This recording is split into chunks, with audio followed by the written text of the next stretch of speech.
Welcome to another reaction stream heading into Game Week 22 and looking at what's happened in Game Week 21 so far. There are still some games to be played, but we've got a little bit of a break now up until the next few games for those double Game Week teams like Everton, West Ham and Brentford.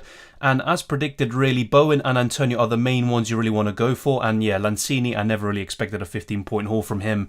But when you look at the defenders from all three teams, so poor. Dominic Calvert-Lewin, I brought him in last week, so heading into Game Week 20, that game got postponed and then he misses a penalty in the first game of Game Week 21. Hopefully he can rectify things in the second game against Leicester, but it's not looking good so far. But Gordon is the one who has shined. Anyone who does have him, fair play, that must be really good. And the fact that Wolves scored late on just now, my rank has actually changed quite a lot because of that goal, because before that De Gea was on for 8 points and I was actually around maybe 60k. So just because of that one goal, I've gone down by 10,000 and I've also lost 5 points. So it is a bit of a shame. De Gea was looking pretty good. At least he got a save point. But yeah, Manchester United, only 4 clean sheets this season, I believe. And that is, it's happened for a reason. But thank you to everyone who's decided to tune in today. We'll try have maybe a short stream and then we're going to look ahead with more videos and content over the next few weeks. There's going to be some surprises as well. The usual transfer tips, team selection and all of that. But there will be another video as well if you lot want. But let's go through your questions now. And once again, thank you to everyone. So NM says, hello, what are your thoughts on Carrick better than Ranić? I mean, it's difficult to say. Carrick only had 2 games and I think he was rather fortunate against Arsenal. But yeah, United have looked better under Carrick, I think. But then again, once again, it's 2 games. It's very difficult to compare them. And Ranić, I think he has been a bit unlucky, but obviously, United have looked poor under Ole Gunnar Solskjaer, even under Carrick and Ranić. So I also blame the players. I've always said this. I never rated Ole Gunnar Solskjaer as a manager, but at the same time, he has done some good things like with Luke Shaw, Mason Greenwood, Bruno Fernandes and a few others, but he just wasn't that manager to take United to the next level. I don't think Ranić is the solution either, and he's just a short-term solution. But yeah, I mean, maybe he was overhyped when he first joined. Like, I still think he's a brilliant football mind, but, that doesn't necessarily mean you're a great manager. It's a bit like Bielsa as well. He reminds me a lot of Bielsa, really. He's like the German version of him. Lucas says, my wildcard team will be this. Any thoughts? Pickford, Emerson, Cash, Trent, Diaz, Cancelo, Johnson, Gordon, Trossard, Jota, Bowen, Odegaard, DCL, CR7, Antonio. It's good. I think Pickford I just avoid. If you're wildcarding, I mean, Everton are poor defensively. They just showed that in the recent game against Brighton. I would never go near Pickford. If you're looking for goalkeepers, look at Ramsdale, even though he's got 2 blanks in the next 5 game weeks. Look at Sanchez, for example. De Gea is still good. I know United aren't great defensively, but I'd rather have De Gea than Pickford. Honestly, I wouldn't go for him. I'd go for Ramsdale or Sanchez. And Lloris, if you want to invest a bit more money. I like your defence though. And I wouldn't change too much there, I believe. I think it's pretty fine, actually. I do prefer Region over Emerson, and I'll be talking about that soon in the kind of comparison section. But, I don't think you need to change that. Cash is 1 yellow card away from suspension, so bear that in mind. But that's a good defence. I just think the goalkeeper's the one I'd change. And looking at your midfield, looks good as well. As a budget midfielder, Gordon could be all right. But that was his first goal that he scored in the Premier League. Then, of course, he ended up scoring a brace. Trossard, I think he's decent. I'll be talking about, every single team and, the best options for them on a wild card potentially. But yeah, Trossard is still not someone I think I'd go for. I think there's better options elsewhere. Jota, Bowen, really good. I like that. Odegaard's a decent choice. DCL, CR7, Antonio, also good. Watkins will be back from COVID in Game Week 22. You could also actually go for him instead of DCL. But yeah, that's a good team overall. I just think Pickford's the only weakness. The rest, it's kind of debatable, really. Johnson as your kind of budget defender also makes sense. I don't think I'd really, argue too much there. Welcome, man, John. I'm doing well. Hopefully you are too. A wildcard team without Salah. Well, the thing is, though, he's going to the African Cup of Nations, and you can always bring him back in 3 or 4 game weeks. You can have a cash cow like Son or Ronaldo, for example, and then you can make the switches afterwards. But I just don't really see a point if you're wildcarding to have Salah just sitting on your bench there, especially if there are more postponements. Not Emerson, sorry, Edison, fair enough. I think Edison's a good choice, but once again with goalkeepers, I think you'd rather go for the cheaper ones. So even De Gea, I know Edison will score more points, but you also see that £1 million difference. You could just go for Ramsdale, I think. Ramsdale and Sanchez would be good. Or Jose Sarr, who now has the fixtures. He just kept a clean sheet, made a great save at the end to deny Bruno Fernandes. He's another one. So I'd be looking at those goalkeepers instead. Any recommendations for FPL Predicted Points website? Not sure, to be honest. I mean, there are some sites like Fantasy Football Hub who have predicted or prediction tools, but yeah, I mean, I'm not too sure about that one, to be honest. What should we do with Salah if we are free hitting in double Game Week 22? Kind of screwed. Well, that's the thing, though. If you're free hitting in Game Week 22, you're going to go into Game Week 23, with Salah, and he's not going to be playing up until maybe Game Week 25. So I think Salah is a sell, to be honest. And I can understand why some people are going to keep him, but ultimately, I just don't see a point anyway. But yeah, if you are free hitting in Game Week 22, you can just sell Salah ahead of Game Week 23 and bring him back for 25. Games in hand, FC at it again. Yeah, but then again, Spurs are another of those teams, but they're actually getting the points. But yeah, United just look woeful. They had a little spell where they were looking really dangerous. Bruno Fernandes made a great difference when he came on, and he hit the crossbar. Ronaldo scored the offside goal, but yeah, United are so disjointed. Best replacements for James, please. Robertson, good choice. Look, Robertson's a good idea, but this is the reason why I'm not going for him.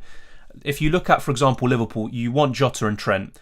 And if you go for Robertson, that means you have to make yet another transfer to get Robertson out to then bring Salah back in. I don't think that's really a good idea. I think that just means you have to make an extra move, maybe take an extra hit, and I just don't really see the point. I think Trent is enough to cover Liverpool defence. I don't see the need to go with Robertson as well, and I wouldn't go for Robertson over Trent. So for me, I would avoid Robertson if I'm being honest, and you can spend less money.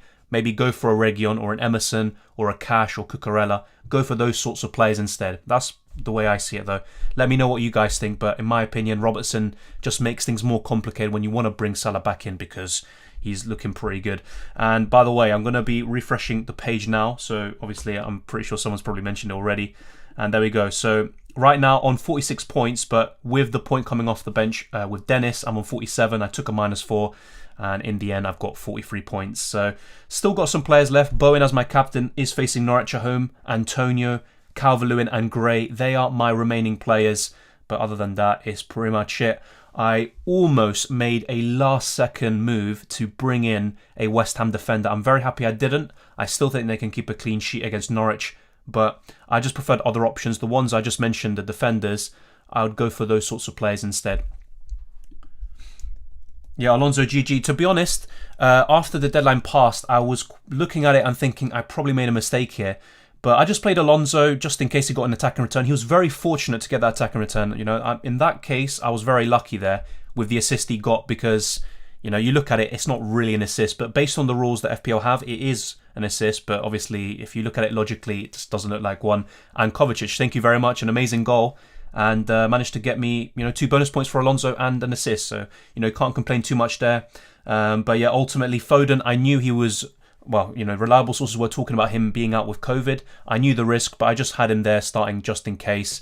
Dennis came off early. I think he had a little niggle, so he came off as a precaution, which is unfortunate, but he's a really good option heading into Game Week 22 onwards, so I'm not going to look to get rid of him. I'm going to show you my transfer plans very soon, and that will be elaborated on in my team selection video as well. Force from Ronaldo, keep or sell. It's difficult, when you look at United and they're so poor, but everyone said the same thing against Newcastle, just get rid of Ronaldo or he's poor, United are poor, and yes, they can be at times, but Ronaldo's still capable of some very big scores, but then you look at Heung-min Son, I definitely prefer him. There's also Harry Kane. Right now, he's playing in a better team, he's in better form, and Harry Kane is the better option. But to be honest, unless, you're really happy with the rest of your squad, I'd hold Ronaldo, if I'm being honest. But if you have an opportunity, you have 2 free transfers, and you can get rid of Ronaldo for a Kane, then I would consider it, yes. But otherwise, I don't think there's a big need. Another advantage of maybe getting rid of Ronaldo is spreading the funds around, getting an Ollie Watkins in or someone else. But otherwise, I'd probably hold, if I'm being honest. He's still going to get some very big scores. Let me try whiz through the people who've mentioned this, by the way. I've unfortunately haven't been able to go through all the comments yet. Let's see. Best Wolves defender. Normally I'd say Roman Saiss, but he's going to the African Cup of Nations. So right now I'd probably say Conor Cody. He's the most nailed. He can get some bonus points, and he is the highest scoring defender this season, if I'm not mistaken. So I'd say Conor Cody. Double game week announced? Not yet. So the double game weeks for Game Week 22 should be announced by next Tuesday. It's obviously not completely confirmed that it will be confirmed next Tuesday, but there is a good chance that it will, according to Ben Krellin. So I'll keep you updated with all of that. Oh, Man United lost. Dancing emojis. Hey Dylan, who is the best Salah replacement as of now? I think definitely Son. And if you already have Son, that's where maybe you can go to a Kevin De Bruyne. But for me, it's definitely Son, no doubt about it. And is it worth to transfer him out early to save value? I would not. Okay, just right off the bat, for me, do not make early transfers. I missed out on a price rise for Son yesterday. Do not make early transfers. In my opinion, it just makes no sense. There's the FA Cup coming soon. Also the Carabao Cup. So teams like Spurs, Arsenal, all involved. Chelsea as well. You do not want to be making early transfers. A lot can happen. COVID cases, postponements. There could be injuries. So for me, do not make early transfers. This is the week where I definitely say if there's any week to not make early transfers, it's this one. So try to stay put. Be patient. I'm looking at my team right now. I've got 4 flag players. I don't really care, to be honest. I'm just going to stick with it and not make early moves. I just don't see any need or advantage to it. If it's a case of you want to make a certain move and you're going to be priced out, that's a bit different, but just be aware of the risk before you make the move. Welcome, Genius Gamer. Tasby. So it's not officially confirmed, but there should be some double game weeks. I'm going to be talking about the possible double game weeks in 22, but nothing is confirmed yet. You're not transferring out Salah before another price drop? No, once again, I'm just going to be keeping things as they are. Please tell me about the bonus point system. How do they count? So just to make this quite clear, so let's go to the games that have just happened. So if you click on any of these games that have happened already, that have this scoreline, so let's just click on Chelsea-Liverpool. There is a bonus point system at the very bottom.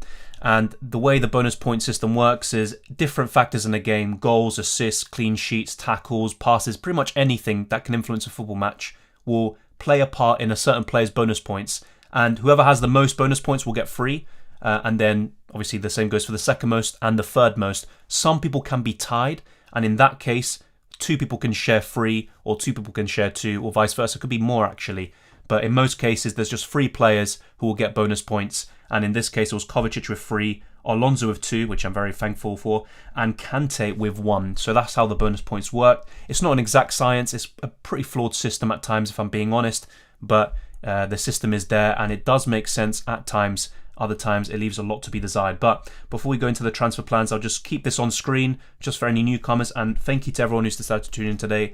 And once again, apologies if I haven't been able to go through all your questions. I'll still try my absolute best to do so. And if you haven't already, smash the like button and subscribe if you're around here. And thank you. On New Year's Day, we reached 9,000 subscribers in the stream, and over 10,000 of you watched it, so much appreciated. The same goes for the other videos I've uploaded recently. Over 10,000 of you have watched those as well. So thank you very much. I'm going to now go back to your questions. There's so much to talk about, and obviously I appreciate, it's a bit of maybe a weird time to stream.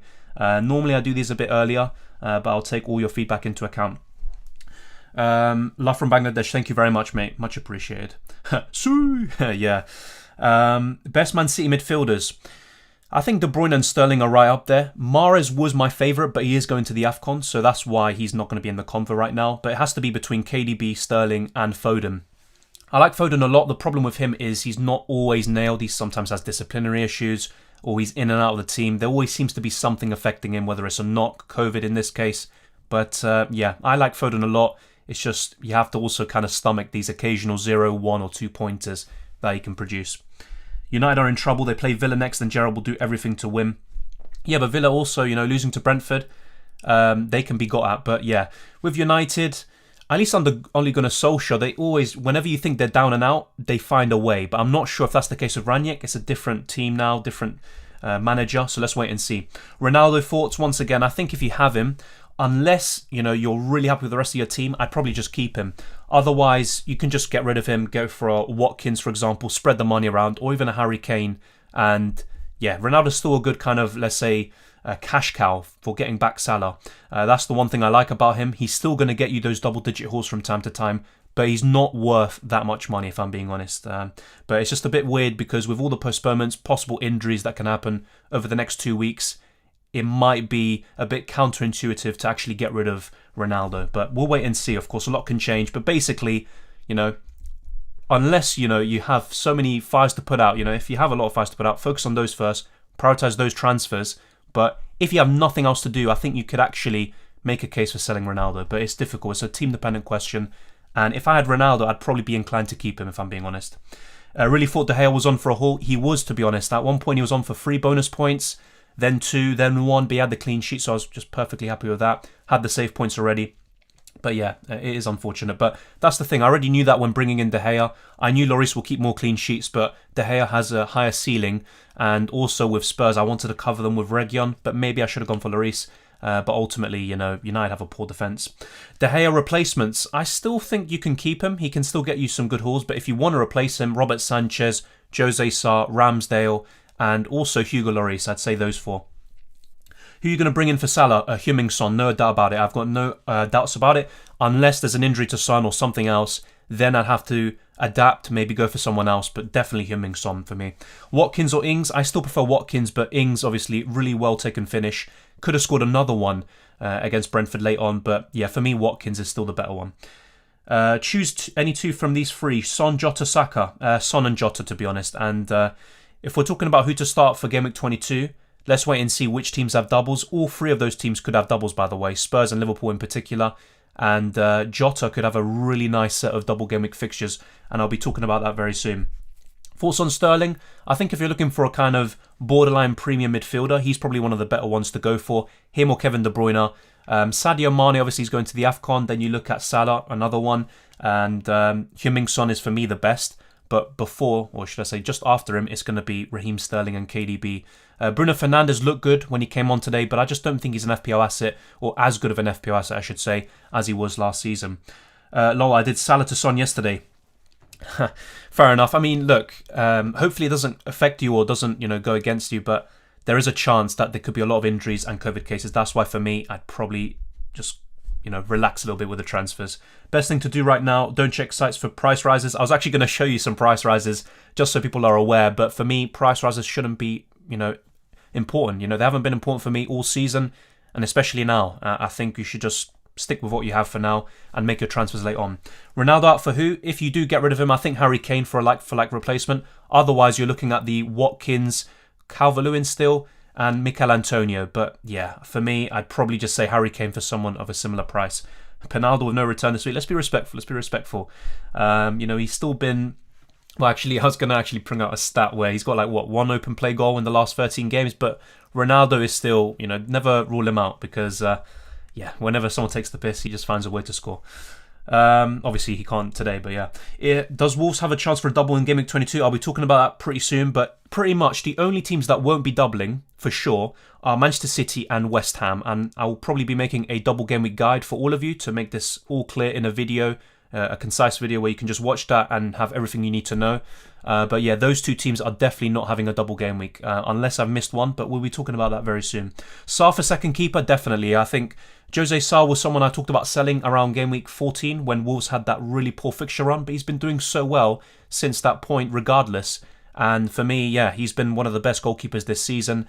And Jose Sarr, Aaron Ramsdale, Robert Sanchez, De Gea still, and Lloris, they're probably the top 5 keepers in terms of budget or value for money. But in terms of who's going to get the most clean sheets, De Gea will probably get the least out of those I mentioned. But yeah, Jose Sarr's a great choice. I'm keeping Bernardo until next wildcard at least. He played in a much more advanced role against Arsenal, but very lucky to get the penalty in my opinion. I don't want to talk about the refereeing too much in that game. I already made my feelings clear. But he got the bonus points as well. And I actually just got rid of Bernardo Silva for Bowen, but it is what it is. Is Foden still a keep? He's going to be available for Game Week 22, so I believe so. The only thing really is that if you are looking to maximise your squad for as many double Game Week players as possible, then you could look to sell Foden. But the fixtures after Game Week 22 are so good, and that's why for me he is a keep. Hopefully you get 100k subs in 1 year. Thank you very much, mate. It's going to be quite tough. We'll try our very best, but yeah, thank you very much for your kind words. Hey bro, will my first slot Alonso come on for Watkins? Yes, he will. Unless you don't have enough defenders, but I'm pretty sure you do. No, but yeah, either way, I think, what am I even saying? Yeah, Alonso should come in. Let me try to think of your situation. Unless you have 0 strikers or something like that, I don't know how that would be the case, but yeah, Alonso should be coming on for you, basically. Is it confirmed that Dennis is not going to AFCON? Yes, it is pretty much confirmed, mate. It's all confirmed. So yeah, and also Sarr, another Watford player, even though he is injured, but yeah, it is confirmed. Let's see. Thoughts on Lookman? I think he could actually play up front potentially, if not Ayoze Perez, with all the strikers being injured or unavailable for Leicester City. So Lookman could be one to look out for. He got 6 and 7 points against City and Liverpool respectively. So he does have potential, and I think in one of those games he didn't even play the full 90. So yeah, Lookman is one to look for, and I'll be talking about the best options for every single team. For me, Madison's the best from Leicester, but Lookman is probably up there right now. Do I bring DCL or Watkins in for Dennis or Lacazette? For me, Lacazette, I'd sell him. And I'd bring in Watkins. That's what I would do, Andrea. I'm a Man United fan. Our best player was Phil Jones and hasn't played in 2 years. Yeah, I actually think he was, all banter aside, I think he was rather impressive. And there was a time where I think even Ferguson was tipping him to be, one of the next big things. A lot of people thought he'd be the captain of England and a very solid centre-back. I remember, I think, against Real Madrid in the Champions League in 2013, he played as a central midfielder. He was very versatile, actually. Would you recommend 2 5 million keepers or just one? To be honest, I'd recommend having 2 good goalkeepers in general. That's why I've got Ramsdale and De Gea. So I think Sanchez and Lloris or Jose Sa or Ramsdale, De Gea, whoever. I'd go for 2 goalkeepers if possible. Disgraceful from United. Elanga ahead of Lingard. What the hell? Yeah, United, even without that substitution, just in general, they look so disjointed. They had a few moments of quality, but all season they're relying on individual moments of brilliance rather than a collective performance. Free hit in Game Week 22 or hold? I think that's a question that will be best answered when we get closer to the deadline. But right now, it's just a team-dependent question. And for me, I'm not looking to free hit, if I'm being honest, because I could basically make 2 or 3 transfers. So for a -4 or -8, and then basically have so many double game week players heading into Game Week 22, and I can bench boost if there aren't any postponements or, if COVID isn't rampant in the UK. But yeah, I think it's a team-dependent question. If you have so many players out, or you don't really have too many double game week players, then I think a free hit is a very viable option this week. KDB and Son or Sterling and Son? That's a tough one. I mean, Son is definitely the one you want, which is why he's in both of your scenarios. I think I'd probably... That's tough. I think right now Sterling looks better, but KDB is also, he's very explosive and a very good player as well. Anyone doing free or wildcard? Yeah, for me, Hoxton, I'm probably not going to use either right now, and I would rather save the wildcard for later on in the season. Welcome, Kevin. Thank you very much. Who are you replacing Salah with? Heung-min Son. Definitely, unless there's an injury. Do you think Bachmann will keep his place now Foster is back in training? That's a good point. And yeah, Foster coming back much sooner than expected. He was supposed to be out until mid-January, I think. I'm not too sure, but Bachmann was quite impressive in the last Watford game against Spurs. Before that, he left a lot to be desired, and it looked like Foster would definitely come back in. But that performance puts some doubts in my mind now. Oh yeah, sorry, I just read that. Thank you very much for the super chat, Amir. Much appreciated, mate. You didn't have to. Double up with Trent and Robertson will be so nice if they double with Brentford and Leeds. True. Even a triple captaincy option. I would captain Trent potentially in Game Week 22, but I don't think I'd triple captain him because Brentford and Leeds could still score against Liverpool, especially Leeds, with Bamford potentially back there. But yeah, it's still a good choice, and I think that could be a really nice differential because if you look at it, most people will be triple captaining Salah this season, and there probably will come a point where, once again, just like for most of this campaign, triple captaining him doesn't really gain you too much unless he goes absolutely crazy and gets 30-40 points in a double or triple game week. But yeah, for me with Robertson, I already explained my reasons why I don't really want him. It kind of blocks a spot to get Salah back in. For me, you have to have Jota or Trent, or at least they're 2 great options in Game Week 22 onwards. And if you get Robertson in as well, let's say, for example, you need to make a swap from Son to Salah, or if you have Ronaldo, you have to make 2 moves there to get Salah back in. And then you also have to get rid of Robertson because you already have 3 Liverpool players. That just makes it more complicated. So for me, I would probably avoid Robertson, but if you have a way of getting rid of Robertson in and out very quickly and, there's no problems, you can get Salah back in around Game Week 25, then Robertson could be a great choice for the next 3 game weeks or so. But for me, I probably will be looking to avoid Robertson. But a very nice idea and a very nice suggestion, and thank you very much for the super chat once again. Let's see, I'm going to try go through the questions I've also missed out. Sudindra, 40 points with Antonio Gray and Bowen captain to play. Is it a good score? By the way, congrats on 9k subs, Dylan. Now on to 10k. Thank you very much. That's the next aim. And obviously, thank you to everyone who made that happen. I think that's pretty decent. I think you should be able to get 60 points or something like that. Hopefully, you can. And yeah, Gray and Everton were very disappointing. I think Gray only really had 1 chance in the game, and it wasn't really clear cut. Antonio and Bowen could be in for a big score against Norwich, though. And I'm actually a bit fearful that Antonio will outscore Bowen in the end, but we'll wait and see. And yeah, I think it's decent. Might use free transfers for 22. Yeah, you got Sarr already. That's pretty good, Sidish. You've got Cody as well, so double Wolves defence. Yeah, your team looks good. I like Tielemans as well. Or, wait, don't you mean free hit for 22? I'm guessing you're free hitting because you've got a lot of players that look very good for that week, but obviously let me know. But yeah, that's a good team. That's pretty solid.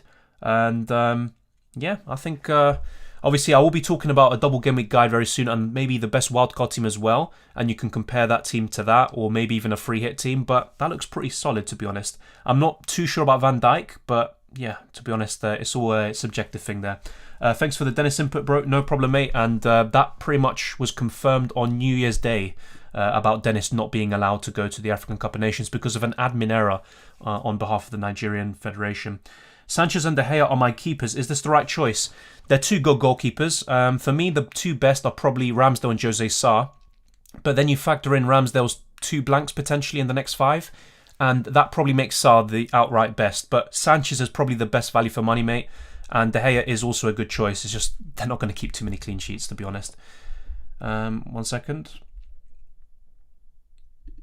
I think Foden might have COVID. He does, but he should be available by Game Week 22 because there's a 2-week gap pretty much. So let's actually check the fixtures again. So yeah, this was the bonus points explanation that we gave. So City played on New Year's Day, the first game of the year, and they play next on the 15th of January. So that's a 14-day break until they play Chelsea. There's going to be FA Cup and Carabao Cup in between. But Foden should be available for that game against Chelsea unless he picks up an injury or something like that. So I wouldn't worry too much about Foden. If you have him, in most cases I'd probably hold. And now this is how my team is looking like right now heading into game week 22. So Salah is unavailable due to the African Cup of Nations. Reece James is probably injured for 2 months. Phil Foden should be available. Same with Livramento, but I'll be talking about my transfers very soon. I am looking to make 2 or 3 transfers. And if I do make 3 transfers and take a -8, I might bench boost. And my team will look pretty decent if all the doubles actually do end up happening. And I'll be talking about the double game weeks, the potential ones, according to Ben Crellin, very soon as well. So there's a lot to cover really over the next few weeks. A lot can still change, but we'll try to give you the latest information as possible. When we use triple captain during a smaller double game week, I'm not sure exactly when that will be, to be honest. I had Sarr on my team and he got 5 points. He got a yellow card, didn't he, for time wasting? Yeah, I mean, Jose Sarr in general is just looking very solid and makes a lot of saves as well. Should I sell Livramento? I don't think you have to. He's always a budget defender, but I'll tell you from my perspective and my team, I am possibly looking to take an additional -4 and take a -8 in general and get rid of Livramento for another defender. I'll be talking about that later on. But I think, you can improve on him.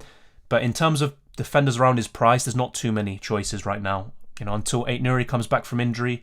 And also there's Ben Johnson, but I don't really like West Ham's defence. I had Gundogan, what to do, 2 million in the bank. I'd probably sell him, just like I said to you last week and the week before. I thought he could do pretty well against Arsenal, but just in general, I think he's someone to sell. I'd probably sell him for, you've got around 9 million in the bank. Jota's an easy one, Jarrod Bowen as well, but I'm guessing you have both of them already. You could possibly look at Madison or Tielemans. I think they could be pretty decent, but there's still Rafinha. There's Galago who should come back very soon. Olise could be a nice, interesting option. So I'd be looking at one of those names. Maybe Olise is the kind of riskier punt, but the others look pretty decent across the whole season. The Dalot transfer not looking good now. Yeah, I thought he'd get, or start the majority of games. He was putting in some good performances. Wan-Bissaka has been pretty terrible this season. But there you go. Wan-Bissaka and Shaw have historically been the first choice fullbacks. Luke Shaw is now suspended, by the way, for the next Man United game due to too many yellow cards. And by the way, there's kind of like a little difference in the rules. So with a red card, that suspension, if you get not too many red cards, if you get a red card, that suspension is served by the next cup game or any game. So for example, if you play the Carabao Cup game next, you can serve that suspension in that game instead. But with yellow cards, that can only be served with league games. So Luke Shaw, no matter with all these FA Cup and Carabao Cup games in between, he has to serve that suspension in the next game. I know that the suspension wasn't great, but I just found that point a bit weird, but there you go. Soufal or Cash to Wolves defender? Probably Soufal, because Cash is more likely to have a double game week, and also he's got great fixtures. He is 1 yellow card away from suspension, but I think Villa and West Ham pretty similar level in terms of defence. Villa do have more clean sheets this season, though. I think they have 6 compared to West Ham's 4. And I think a Wolves defender is a pretty good idea. That's another reason why I decided not to go for Soufal, because I preferred Wolves defenders. I preferred Cucurella, Cash, and a few others over going for Soufal or any other West Ham defender. Hi Dylan, will you free hit with the lineup you have? No, I will not be free hitting, and I'll be talking about my transfers now, actually. So if we look here, what I could do, and I've always kind of been set on this, is get Heung-min Son in for Mohamed Salah.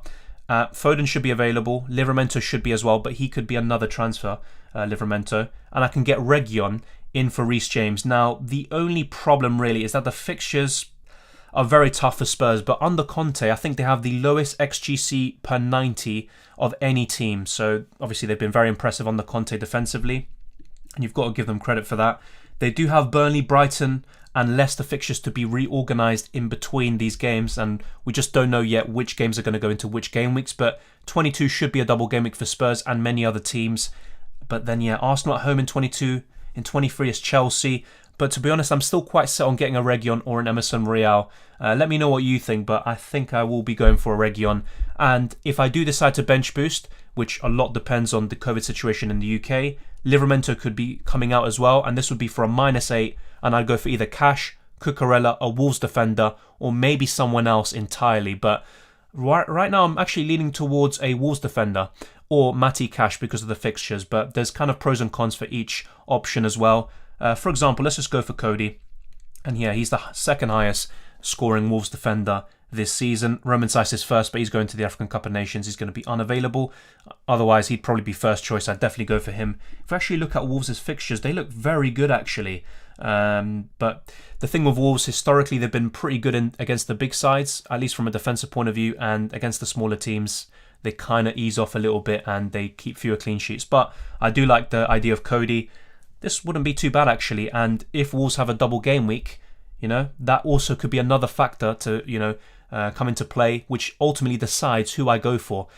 So let's wait and see what happens. But Heung-min Son, that's the one transfer I'm quite convinced by. The other two could change, but I'm looking to bring in two defenders potentially and rock with this team heading into 22 and possibly bench boost.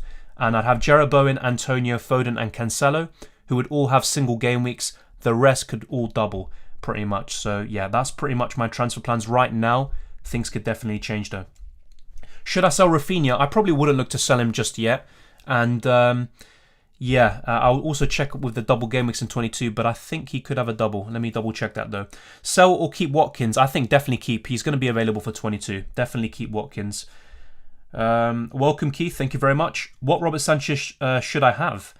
Not sure what you mean by that, but I think Sanchez is a good goalkeeper to have. I think he might be possibly the best value for money alongside Jose Sarr and Ramsdale. So I think he's a good option. I don't think you need to sell him, to be honest. Saiss looking good, yeah, but unfortunately he's going to the African Cup of Nations and he's a very big part of Morocco's team. And yeah, we'll actually bring him on screen just to show you. But yeah, international duty is going to be back by the 10th of February. So we're looking at possibly game week 24, 25 when he's going to be back. So unfortunately, Saiss isn't an option. Otherwise, I'd definitely get him in, to be honest.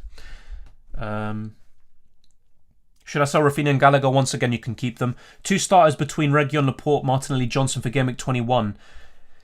Once again, a lot will depend on the double game weeks, but because City will probably not have one, I'd probably bench Laporte. I'd start Martinelli and Reguilon, and I'd bench Johnson and Laporte because they're only going to have one game week, or should I say one game in game week 22. Why did Watkins not play? He returned a late COVID test at Rigby. That's why. Best free hit. I'll probably make a video about that, George, and talk about that. I'd have to think about that, to be honest. I might show you one later on, but there probably will be a separate video dedicated to that. Spurs look lacking away from home. Yeah, true. Look better at home. Son, kind of a risk, I feel. Yeah, and actually, I'm also going to be talking about a comparison between him and Sterling. They have identical stats, to be honest, so that will be pretty interesting. But Son, for me, is still the best to go for. And also with City, they're not going to double in 22, so I think it makes sense to go for a Son. Take a look at Brighton's fixtures. Cucurella is the best option and has 3 games to reschedule. That's a good point. Thank you very much. The 3 fixtures to be rescheduled, though, are very tough. That's what I would say against Cucurella or Lamptey, for example.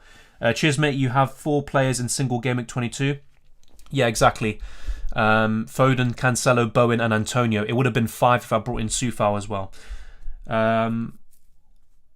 What do you make of this team? Does it need a free hit or bench boost? I don't think it needs either, to be honest. You could maybe bench boost that, but you're probably looking to get rid of Gundogan And yeah, I think it's a good team overall. You're going to have quite a lot of double game weekers, potentially. But Cancelo, Diaz are not going to be doubling. And also, yeah, Gundogan as well, if you do decide to keep him, that is. The rest should double, unless I'm missing someone. Yeah, Antonio's not going to double. And Jarrod Bowen. So, yeah, you're a bit similar to me. I think you have even more, should we say, single game weekers. But yeah, in terms of the free hit, I don't think you need to use that. What about Semedo or Ait-Nouri? Ait-Nouri's only just coming back from injury, and we'll wait and see what happens there between him and Marçal. Ait-Nouri offers a lot more going forward, but I honestly would just look at Cody.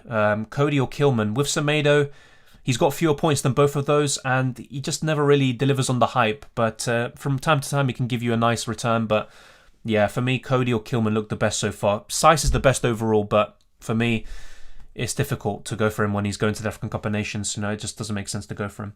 Isn't it better to go for Wolves goalkeeper for defensive points? Look, if you don't have a second goalkeeper, then I would rather go for Jose Sarr. I think he's the best one in terms of defensive cover for Wolves. So you make a really good point there, Brian. But, for people who do have two goalkeepers already, like myself, it makes sense to go for a defender like, I nearly said Saiss, like Cody, for example. Yeah, the defenders barely have attacking returns, that's true. Except for Saiss, but he's going to the AFCON.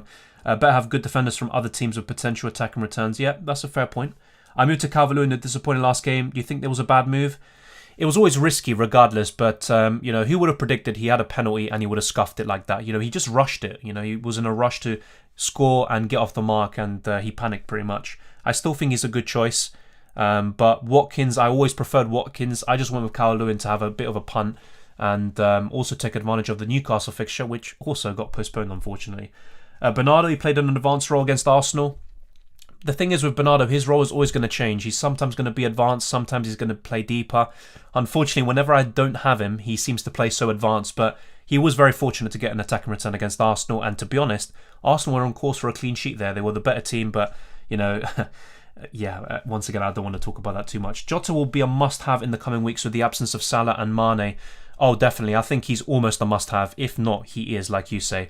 And he's a great captaincy option, same with Trent Alexander-Arnold. Semedo was getting into good attacking positions today. Once again, Semedo always looks promising, but he doesn't really deliver on that. So I still prefer Cody. Semedo might be a good option still, but yeah, I don't know. I'd never really buy into the hype, to be honest. I don't know how you're doing. Greetings from Malaysia. Thank you very much, Wei Seng. Much appreciated. And yeah, it's very late over there. De Gea, yeah, so this is Jacob's team.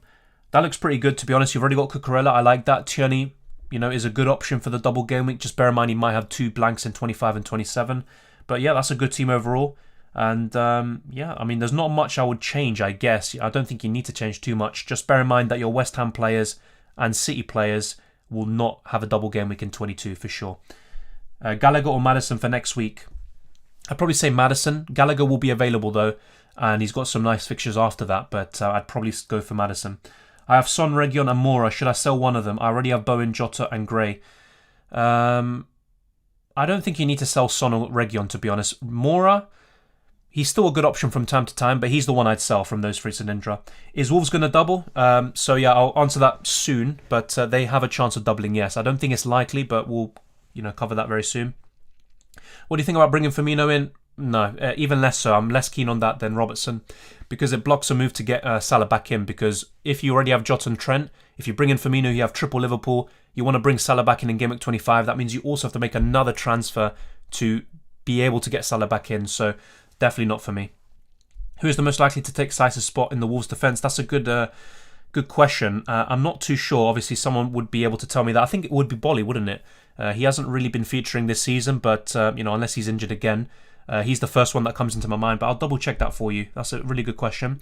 And another defender worth considering from Wolves. So let's actually check the Wolves set of players. So yeah, Kilman and Cody always start right now. Bolly's injured again, isn't he? Up until when? Unknown return date. Okay. It'd be Hoover, I think. But yeah, they don't have too many options. I mean, if Ait-Nouri comes back, what they could do actually is play Marçal as a left centre-back and then play Ait-Nouri as a left wing-back. So I think that's what they would go with actually with Wolves. That's what I'm thinking of actually, yeah. So Marçal, Cody and Kilman as the centre-backs, Ait-Nouri on the left, Semedo on the right. Let me know what you guys think. And obviously, if any Wolves fans are here, you probably can give a better answer than I do. But I think that makes sense, to be honest. We'll wait and see though. Reguilon or Robertson? For me, Reguilon, because once again with Robertson he blocks that spot to get Salah back in Game Week 24-25.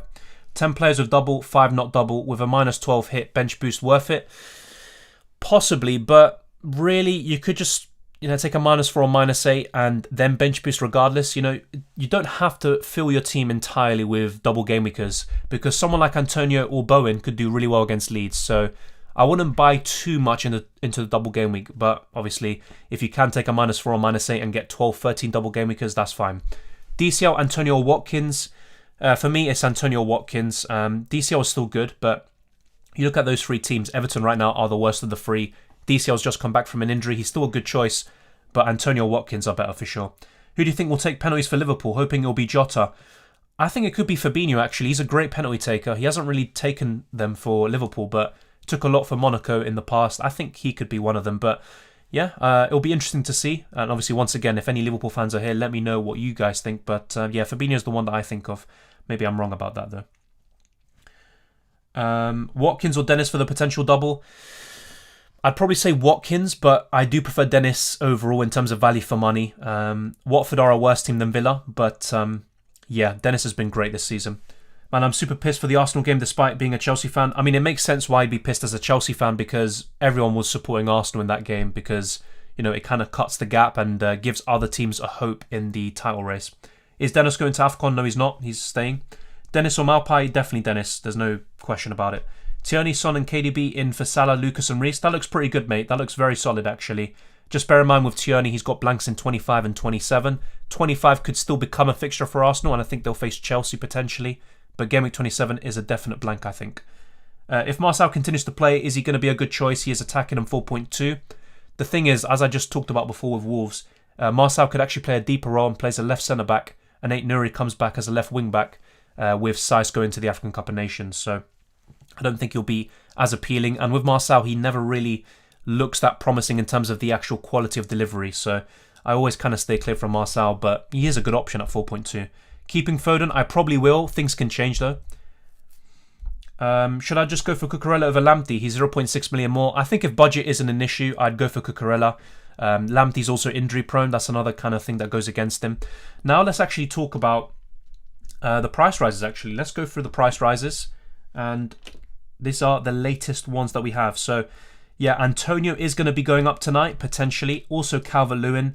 The others that are bordering on that are Sanchez, Tierney, Bachmann, Fabianski, Keane, Alexander-Arnold, and possibly Demarai Gray, but it has slowed down as you can see from these arrows here because obviously people brought them in ahead of the game weeks or the double game week in 21. And now let's look at players who could be going down. Fred and Livramento. Yeah, Livramento's the one that we're really kind of focusing on. But for me, avoid these price rises. Don't think about them too much. Ultimately, what should we do? Wait until the deadline pretty much. There are nearly 2 weeks worth in between this stream and the next deadline. And a lot can happen with the Carabao Cup, the FA Cup. So do not make early transfers for me. And there are still some games to be played in Game Week 21 with Everton, Brentford and West Ham and their respective opponents. So do not make early transfers. I think that is quite clear. And there you go. That's the kind of brief overview in terms of the price rises. I don't think it deserves much attention, to be honest. And if you want all the latest price rises and stuff like that, go to FPL Statistics. I'm not sponsored by them, but it's a nice site and it has all of that pretty much given there. It's not a guarantee of price rises or falls to happen, but it gives you a good indication. Now let's actually look at what I wanted to show you the other day in the deadline stream. Now things can change, but this is the latest information provided by Ben Crellin, and just to kind of point you in the direction in terms of the keys and stuff. This is what you want to look at here in terms of January, the orange. So all of those cells in orange you want to be looking at, and that row or that column of fixtures. So West Ham and Man City, they're marked pretty much in grey. That means they do not have a double game week in 22. But everyone else, they have a chance, or it's likely. So anyone in orange, all those teams are likely to have a double game week. So we're looking at Everton, Burnley, Tottenham, Watford, Brighton, Arsenal, Leicester, Leeds, and then the rest we're looking at Brentford. But did I say Brentford before? If I did, that's apologies. That's the wrong information. Brentford, Man United, Liverpool, Chelsea, Villa, Wolves, Newcastle, Norwich, Crystal Palace, Southampton, all of those is possible double game week, but the ones in orange, it's actually quite likely. So those teams you'll probably want to be looking at, like Everton, well, actually probably not, but Tottenham, for example, a likely double game week. They look fantastic for game week 22. Let me know what you think of this. And in terms of, some teams like Brighton, for example, they will have quite poor fixtures that are yet to be rescheduled. So that's another thing you have to take into account when you're making these transfers. But for me, it's just great. The best thing to do is just wait until the deadline and then make those final decisions, and you'll have the best information possible. If you could have 3 strikers, who would you get? Asked Keith. Watkins, Antonio, and probably Dennis. That would be my 3. And if budget isn't an issue, I'd be looking at a Ronaldo or a Kane as a premium. If I had to pick right now, I prefer Kane based on what I've seen recently. And other than that, the other striker is Calvert-Lewin, who's still good. Also Jimenez, but I would rather have Antonio, Watkins, and Dennis in terms of the lower strikers, the cheaper strikers. Son or Lewis? Son. What's the update on Watkins? He had COVID. He'll be available for 22. That's pretty much it. 1 second, just getting rid of spammers. Okay. Would you free hit in Game Week 22 of your current team? No. Right now, as things stands, Vidor, I would not be free hitting. Should I keep Malpai? I think if you are happy with the rest of your squad, I'd probably look to sell Malpai, to be honest. Today, Wolves didn't do anything for what they've done before against upper teams. Be careful about being too knee-jerky. I think Wolves were very good today, though. They took a lot of efforts from distance, but they look very good. I think they deserve the win, if I'm being completely honest. I like the defenders more so than the attackers. And I already made the point about their defenders. They tend to be better against the kind of better teams, at least historically, maybe with Nuno, than they are against the weaker teams. But, it doesn't mean just because they have good fixtures now and they just kept the clean sheet, it doesn't mean they're going to keep doing it, but they are good options. That's the point of it. -8 or free hit? I think -8 potentially, but, we have 2 free hits. We can still use both of them, and we've got a bit more flexibility in terms of our plans now. I got 49 points with a -8 hit, started at 29k and now only 31k. Yeah, I don't think that's too bad, Jack. And if you have some players remaining that have the double game weeks, then I don't think that's too bad. You can still go up. I don't think Region will play both games in double game week. Maybe that's a good point. That's something else to think about. And I think Region is less nailed than Emerson, for example. But then you look at the news from the Evening Standard, and Spurs are apparently looking for a right wing back. Because Doherty is also looking to move on in the transfer window, and they're looking to upgrade on Emerson. So if that happens, then Emerson in a month or two's time could actually be a bench option for Spurs. Salah to Son or KDB? For me, Son, and I'll be talking about that very soon, but for me, I prefer Son. Henderson or Milner? For me, neither. I would not go for any Liverpool player other than Jota and Trent, because I want to save that 3rd spot for Salah. If you want to go for a 3rd Liverpool player, then I would go for Robertson potentially, or maybe someone like Origi, but I probably just would avoid it. Sorry if you've read this out already, but there is still a chance Nigeria could block Dennis playing for Watford. Yeah, that's true. That is a good point. Yeah, that's something to look at. But as things stand, Dennis should be good to play. And he's a good option because of that. But that's a good point you make there.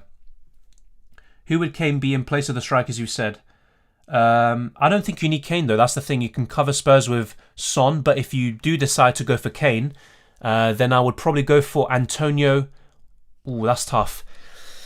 Yeah, probably Antonio, Dennis and Kane. But, Watkins could easily take the place of any of the others. But those 4 are probably the best strikers right now. Yeah, I'll show you the team soon. I mean, I've been showing it for most of the stream anyway, but this is just for people who haven't seen the double game weeks potentially.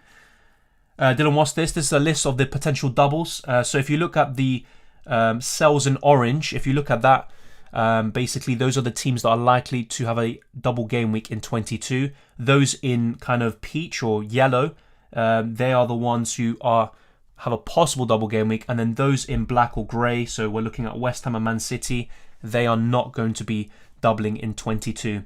And I'll be talking about this and making it clear in another video probably if you want. And I'll also be highlighting the best options from each team that we can actually, exploit for this double game week 22. But in terms of confirmation, we won't have anything until probably next Tuesday. So before that, all we can do is speculate and talk about that. And we'll now go back to my team. And there we go. Obviously, if you wanted to go back to it, you can pause the stream and then go back. Same, I had David De Gea. Yeah, that made a huge difference to me, and I lost pretty much around 10k because of the goal they conceded. Will Firmino play? I believe so, and it could be a case of Jota being shifted to the left, and it could be Origi on the other side, and then Firmino down the middle, but we'll wait and see. 615k after missing game week 1 with 2 free hits and triple captain still available. Not too bad after finishing over 2 million over my first season. Yeah, I think you probably could be, halving your rank if you had played the first game week, but obviously that's long gone now anyway. And the main thing is just learning for next season, I guess, and starting from the beginning. Evening, thank you, El Padrino. Good to see you here once again. Thank you very much. Are there any confirmed double game weeks so far? No, to be honest, there isn't. But those teams that highlighted in orange, they have a good chance of having a double game week. It'd be surprising if they don't in the end. Madison for the double, potentially, I think, and he's a good option. The thing is, though, some of the fixtures after that a bit poor, sorry. And also with Leicester, they are kind of depleted in all areas of the pitch because of AFCON, because of injuries and other stuff. So, I'm not that keen on Leicester, but Madison's a good option. Thank you, KFH. Do you think triple captaining Bowen's a good idea, or should I have waited? I think Norwich is a great opportunity, so it's a good idea. But I myself waited, and I was never tempted to triple captain him. But I don't think it's a bad idea. Yeah, Isaac. Yeah, there's no confirmed doubles for 22. Should I sell Watkins? I don't believe that's the right thing to do, Arthur. I'd keep him. Now that Firmino's back, when Salah and Mane are back, Jota's back in rotation? I don't believe so. When the African Cup of Nations, those players come back, then yes, Jota's going to occasionally be benched. But I think he is first choice now over Firmino. Is Firmino a good option? He's not a bad option, but once again, I'm going to keep highlighting this fact. For me, it's not worth going for him because you block a move to get Salah back in 24-25. Sudindra puts his team. What changes would you make to this team, Dylan? Let's see. Assuming, you don't have injuries and stuff like that, and you can just focus on improving your team, I probably would look to... I'll just highlight the players you need to move on. So James, he's probably going to be out for 2 months. Gaeta you could possibly improve on to a Jose Sarr or Ramsdale, or David De Gea or Lloris. And then the other ones I'm looking at, probably Lucas Moura potentially, and maybe Ben White. The rest looks fine, mate. So Reece James, Ben White potentially, Lucas Moura, I'd be looking to move them on. And if Nigeria somehow trigger that rule and Dennis is blocked from playing for Watford, then he's a move on. But otherwise, Dennis is a keep. And I'm just focusing on those players. Also Gaeta.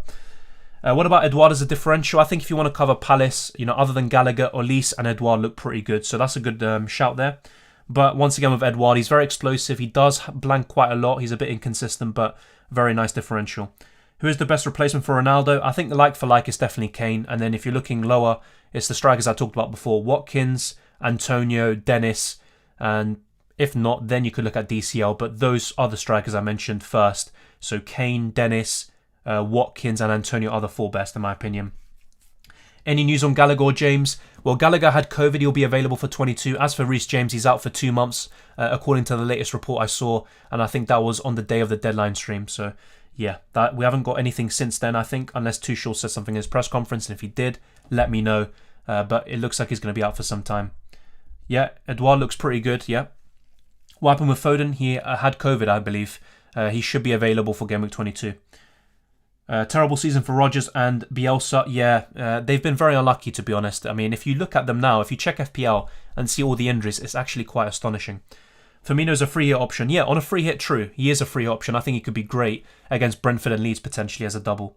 I'm going to triple captain Trent in Game Week 22 if they double with Brentford and Leeds. I think that's a good idea. I probably won't go for it. It's a shame that Salah isn't here. He would have been an easy triple captain, but yeah, I think that's a good idea. I might actually bench boost, so that also reduces the appeal even more so. Cornet scored a great free kick, but I'll be talking about this when I'm talking about the best options for each team heading into Game Week 22. But I'd probably look to avoid Burnley players. But if you were to pick one, Cornet is definitely probably the one I'd go for. Once again, in terms of Reece James's injury, he's going to be out for a few months, I believe, but nothing new, I think. I'll double check this now. But I don't believe there is anything else. Let me double check this for you. And by the way, thank you to the 270 people who are still here. If you haven't already, smash the like button and subscribe for new. It really helps out the channel.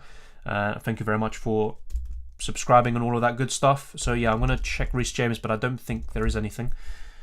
Yeah, I don't see anything yet. Yeah, I'd be very surprised if actually Reece James wasn't out for a few months, but you never know. Stranger things have happened, I guess. Yeah, I just think he's out for a few months, at least 2 months. But yeah, I haven't seen anything yet. If there are any more updates, I will be letting you know. But yeah. All right, let's get the chat back up. Do you think Olson will take a place in Palace lineups? Olson? I'm not too sure about that, to be honest. I wish I could give you a clear answer to that, but honestly, I'm not sure. Thanks, Dylan. Got to go now. Appreciate your help and keep up the good work. Thank you, Sudindra. Good luck to you as well. I agree. Firmino's a good free hit pick. Yeah, I probably wouldn't get him in my normal team, though. Or a short wildcard pick, potentially. Just bear in mind, you also want to save a spot for Salah. Thoughts on Wood? I mean, he could be good in the double game week, but I'd probably not go there. Just subscribe, nice channel, 39 points with 7 players left with Bowen captain. Yeah, it is okay. You've got 7 players left. You should be able to get to 60 or 70, so yeah, I think that's pretty fine. And Bowen captain against Norwich could be very good. And thank you very much for subscribing, mate. I have had Sarr since Game Week 4 in a wildcard. That's a great choice, and he's been fantastic this season, to be honest. Is Cornet not going to AFCON? I believe he is with the Ivory Coast, and that's actually a good point. I should have mentioned that. That's apologies for that. Let me double check this for you, but I'm pretty sure you're right. And 1 second, by the way, just checking something. 1 second with YouTube, it's just acting up.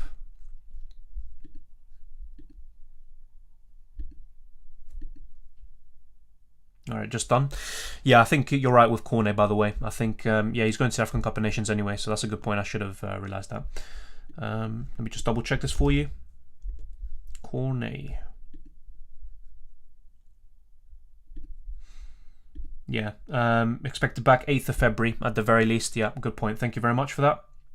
Yeah, any of these African players, apart from Dennis, who is staying as things stand, and by that I mean, what if he gets blocked because of, that rule with Nigeria and Watford. But other than that, really, all the African players, just avoid them, really. That's pretty much it.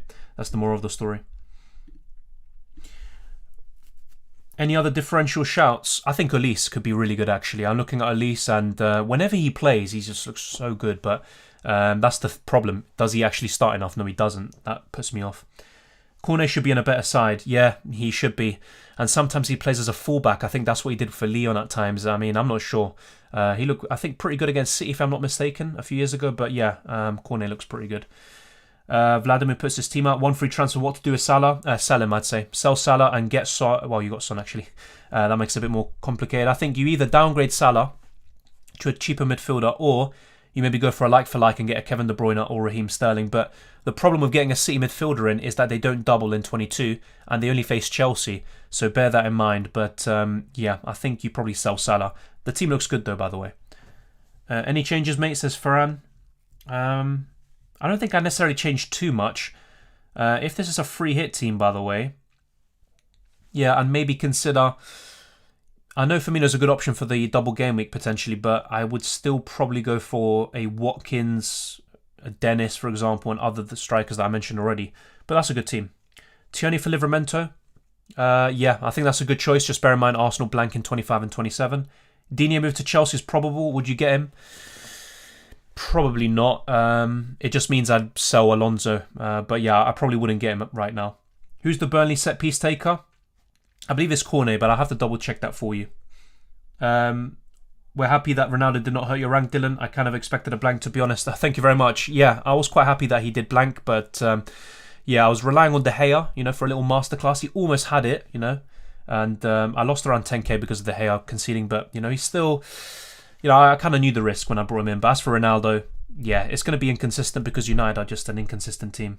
Yeah, exactly. Cornet plays for Ivory Coast. I already knew that, but it's just wanted to double check if he was actually in the squad or not, but he is. Best replacement for Reece James, Wolves or Villa or Brighton defender. I think Wolves will keep the most clean sheets from those 3 teams. But if we're looking at who's the best option from each one, normally a Saiss, but he's going to AFCON. So I'd probably say right now is Cody from Wolves. Then you're looking at Villa is Cash, but he's 1 yellow card away from suspension. And Cucurella from Brighton. Who's the best?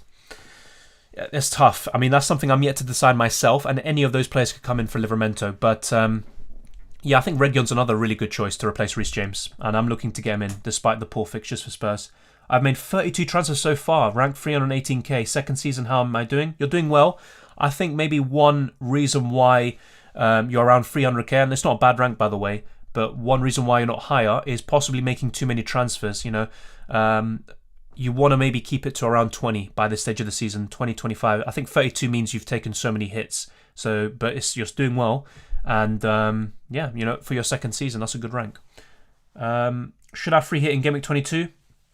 I don't think you need to necessarily free hit, mate, but yeah, for example, all those City players you have, you could bench them for Reguilon and Galago, who could have a double. Do you prefer De Gea or Sarr? Sarr for me. I prefer Sarr over De Gea. Dennis deserves to go to the African Cup of Nations, FPL aside. Yeah, but I think it's too late for that now. And apparently, look, I saw something that a Watford fan sent me, and maybe they are being portrayed too negatively. I saw something where a Nigerian journalist talked about other factors coming into play. So it's not just Watford saying, oh, we don't want him going and that's it because of an admin error, but I think Dennis also had a say in it.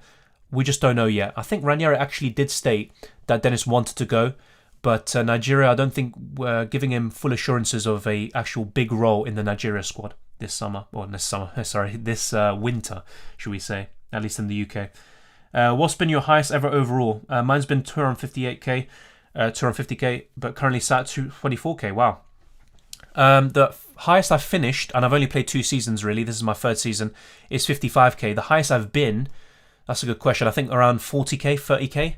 I think at one point this season I was 36k. I'm not exactly sure, I might be wrong about this by the way, but I think the highest I've been is 36k. And yeah, that's a good rank, mate. In terms of maintaining rank, I think avoiding early transfers, especially this week, that's what I would say. But in terms of general advice, I think staying patient, giving your players a time to prove themselves and not taking hits for the sake of it. So hits can be very good when used aggressively and strategically, but don't just take unnecessary hits, I think. And also not just look at the fixtures. I mean, you want to also look, for example, at Wolves. They have good fixtures from now on, and that's also a good reason why you can go for some of their players. But at the same time, try to take other factors into account. Be patient and also be open-minded. That's what I would say. Be open-minded. So, for example, last season, someone like Gundogan, no one really thought, he's just having a nice little run of 2-3 games, but he ended up keeping up for 10-15 game weeks. So try to be open-minded, but at the same time, stick to your plan. And just try to strike that balance between the two, and I think you'll be fine. Obviously, what I'm saying might be interpreted as generic, but if you try to find that balance between all of those things I said, I think you could have a really good season. Best goalkeeper to get. Normally I say Ramsdale, but because of the blanks, I'd say Jose Sarr or Sanchez. I think they're two of the best. I still like De Gea, by the way. I still like Lloris, but with De Gea, he's not going to get as many clean sheets. Why are Spurs likely to blank in 27? I was talking about Arsenal being likely to blank rather than Spurs. When is Jared and Watkins return? Next game, because it's pretty much 2 weeks until 22. They should be available by then. Let me check, by the way, with Spurs if they do have a blank in 27, and if that's the case, then it's to do with the Carabao Cup, I think, or something like that. Let me double check this for you. No, yeah, they still have a fixture. It's Arsenal that blank right now in 27. But yeah.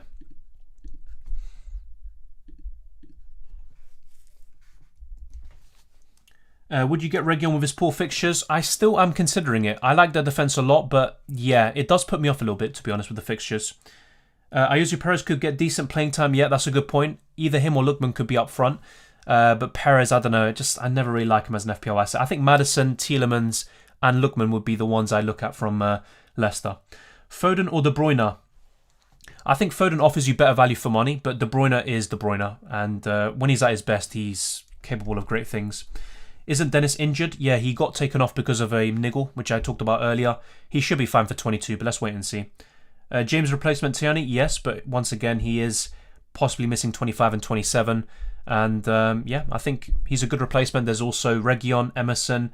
You're looking at, Cody, Cucurella, Cash. There's so many choices, so keep your options open, but one of those for sure. What happens if you have 3 Chelsea players and sell Digne and he goes to Chelsea? I think it will be a case of you actually have Digne, you'll have 4 players, but you'll be prompted to sell one of them. You have to sell one of those in the end. Sterling or De Bruyne? Sterling right now, but De Bruyne is also a really good choice. I think I'm going to get a Wolves defender this week. Great defense and fixtures. Can you rank them? Yeah, I'd probably say Cody first. It's tough when I'm looking at the rest. Probably Kilman second, then Semedo third. Saiss will be top of the list, but he's going AFCON. But yeah, I think Cody first. After 19 games, all yellow cards get wiped. Therefore, Cash will play as 19 games has already passed. The thing is, though, Villa haven't played 19 games because of all the postponements. So you make a good point. You are right. After a team has played 19 games, then it's reset. But teams haven't played 19 games. So let's look at Aston Villa, for example. Let me try to find them here. Yeah, let's see. We'll get them up on screen. So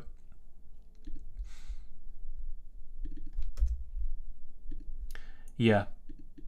So they have how many games to reschedule? 2 games yet to be rescheduled. I think, they've already played 19 games? Was that the 19th game? If that's the case, then you are right, by the way. I think you are right. Yeah, so the thing has reset. So I think Cash should be now fine.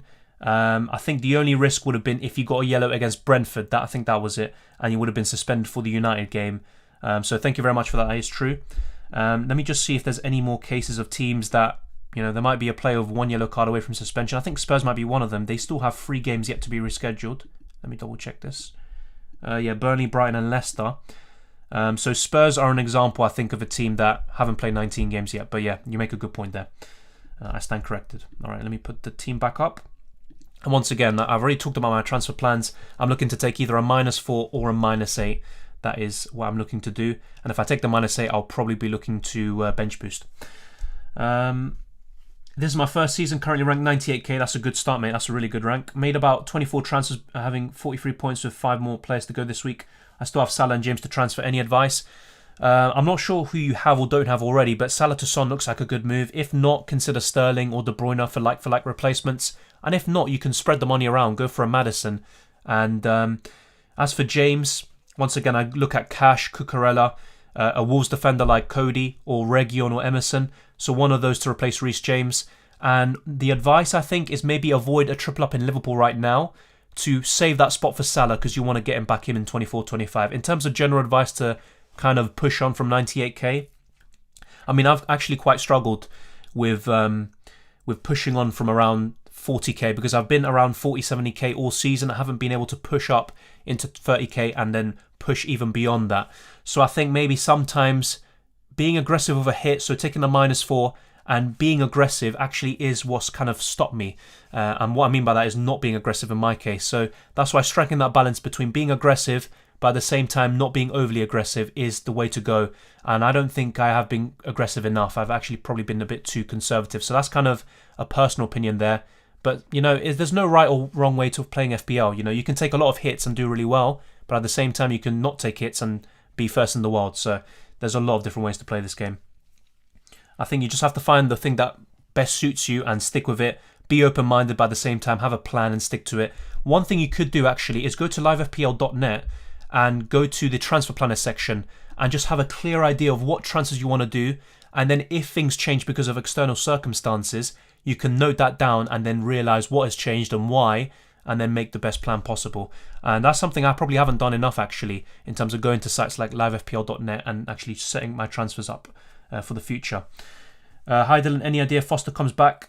He could come back, but Backman had a really good performance against Spurs, so I'm not too sure about that, Ben. Dylan, Madison or Tielemans? I like Tielemans a lot, but on Madison's current form, I have to go for him. Who are your thoughts on captaincy for Gameweek 22? Obviously, it depends on who ends up getting the doubles, but I think Jota and Trent are definitely right up at the top. And in terms of the other doubles that we could get, just looking at this pretty briefly, I think, Heung-min Son is another one. Heung-min Son, Harry Kane, one of those Liverpool players are at the very top of my list. Yeah, I think I'd go for one of them. And in my case, it'd be Heung-min Son, I think. Heung-min Son, Trent or Jota would be my captain heading into 22. What are your plans if you've got all the chips left? Obviously, a lot depends on which game weeks become doubles or blanks. I think game week 30 could be a blank. Also, game week 35 could be a double. Quite a big one, actually. So what I'm looking to do, just a general idea, by the way, nothing set in stone because things can change. We never know what's going to happen. I think I could use one of my free hits in game week 30. I could use my bench boost either in game week 22 or 35. if I use it in 35, I could actually use the wild card, the second wild card, in game weeks 34, something like that. So that gives you a good idea. In terms of the triple captain, I could use that in a smaller double game week.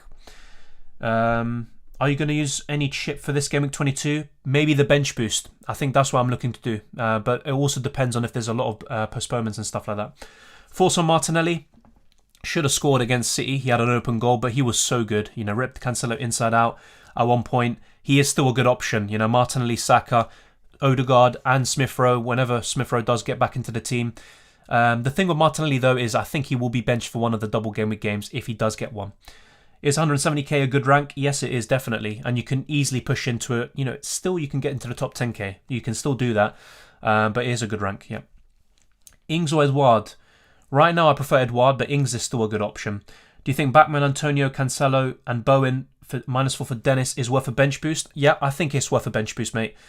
But at the same time, you have, 3 single game week players and then a Watford goalkeeper who, to be honest, probably won't get you that many points. And might not even play potentially, but yeah, I think it's still a good bench boost, you know, Cancelo, Bowen and Antonio. But at the same time, you could still maybe save it for another major double game week like 35, if I'm not mistaken. Martinelli, good squad player? Yes, he definitely is. Do you think Duffy gets any starts in the doubles? I think potentially, maybe one start, but I wouldn't count on it, to be honest. Thank you, Joseph. This is my team. Thank you very much, mate. In terms of how to improve this, I think Tony. He could have a double in 22, but I still think if you can afford to, I would probably look to move him on to either Dennis, Watkins, or... Well, you already got Antonio, sorry. Yeah, one of those. Watkins or Dennis, basically. In terms of your midfield, I would probably... I mean, Demarai Gray, hopefully he can push on from here. But yeah, I think the rest is pretty good, actually. The only thing I'd say is maybe improve on Tony. De Gea and Ramsdale is fine. Yeah, I think that's a good team you have, Joseph. Very good team. Do double game week players get 2 points per 60 minutes played or 2 points per 90 minutes played? That's a good question. It's the same as before. So basically, let's say, for example, let's say Trent. He plays 60 minutes in both games. He's going to get 4 points for that because he plays 60 minutes. He gets the normal 2 points and then he does it again. So basically, it's just the same, rules apply in terms of point system. But because they play 2 games, he's basically going to have twice the opportunity to do well. Thanks, Dylan. Keep up the amazing work and content. Thank you, times 100. Thank you very much, Sydney. Much appreciated. And very nice words, mate. Best free hit team for Game Week 22. I'll probably make a video about that, and that will obviously be, much more thought of. I'll reflect on it much better. I might show you a best free hit team, roughly at the very end. But yeah, I think I'll probably make a separate video on that. And we also have, some people have 2 free hits still available. I don't even know why I'm going to use the other free hit, but one of them could be in Game Week 30. Now Arsenal's playing well. Let's do a watch along, mate. No, because as soon as I do one, we'll probably do badly. And for example, we played really well against City, but yeah, I probably would have been fuming on stream from what happened. Top 3 transfers for the next game week. A lot depends on, which players you have already, what injuries happen and stuff like that. But I think a Spurs player like Son is still a really good choice if you don't have him already. I think other players...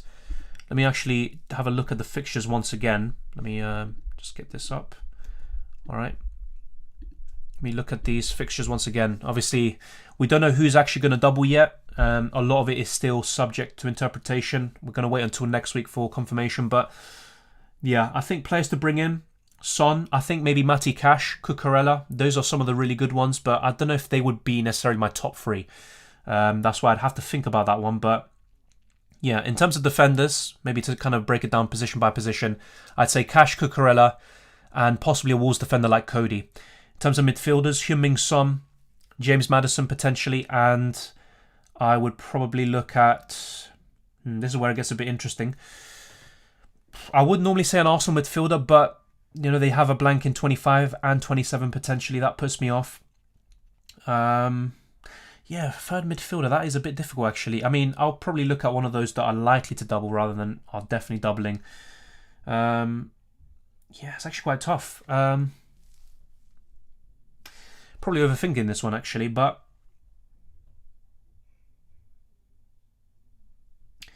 yeah, that's actually... yeah, we'll just go for those 2 for now. In terms of the forwards, I would go for Watkins and I would go for Dennis, if he's fit and available, which he should be.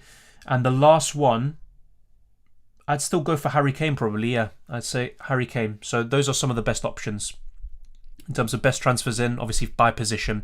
In terms of goalkeepers, it's going to be Jose Sarr, Sanchez, and probably Ramsdale. But bear in mind, Arsenal do blank in 25 and 27 as things stand. Son or KDB, I still prefer Son, to be honest. Was Oli the real problem? I still think Oli wasn't the manager to take United to the next level. But yeah, as things stand, Ranić isn't the solution. He's, to be honest, all things considered, he's a short-term fix regardless. But yeah. Smith Rowe plays cup games this week and Saka Martinelli plays the next Prem game. Yeah, but there's potentially going to be a double game week for Arsenal in 22, and the other Premier League game that they're going to have a few days after that, Martinelli could be benched and Smith Rowe could be back in the team. So we'll wait and see, but you make a good point. Is Trent worth a triple captaincy? I think he is worth a triple captaincy, but I don't know, I'm considering it, but I'm actually looking more towards the bench boost. No problem, Camarasso. Or let me see. Camaral. I don't know how to say Camarasso, but thank you very much, mate. Who's the best replacement for Rudiger? Once again, those defenders I said. So you're looking at one of the Spurs defenders, Emerson or Reguilon. I prefer Reguilon. And if not, there's Cash, Cucurella, Cody. I think those are some of the best ones. Is this a good team for the next week? Yes, it is, Kevin, for sure. In terms of double game weeks and stuff like that, Bowen is not going to have one. Same with Cancelo and Diaz, but the rest will have a double game week potentially. So that looks good. Discord, no. They're not announced yet. I was just talking about potential double game weeks and the likely ones, but nothing set in stone yet. We'll have to wait until next week. Had Matty Cash this week. Yeah, but should be fine for next week, potentially. It's worth getting Son in for Saka. I think it is, but hold your horses. Don't do that transfer yet. And also, Saka could double in 22, so you might not want to get rid of him. Foden replacements already have Son, Bowen and Jota. I don't think you need to get rid of Foden. Foden should be available for 22, and he's got great fixtures after that. But if you are looking to get rid of him, then consider Madison. I think Madison will be a good one for you. I still like Galago. He should be available as well in 22. Saka, Lanzini, Madison. Yeah, I'd probably say Madison from those you say. Eduardinho. Thoughts on my team, please? It's a good team. Yeah, once again, Bowen and Antonio are definitely not going to have a double in 22. Same with Cancelo.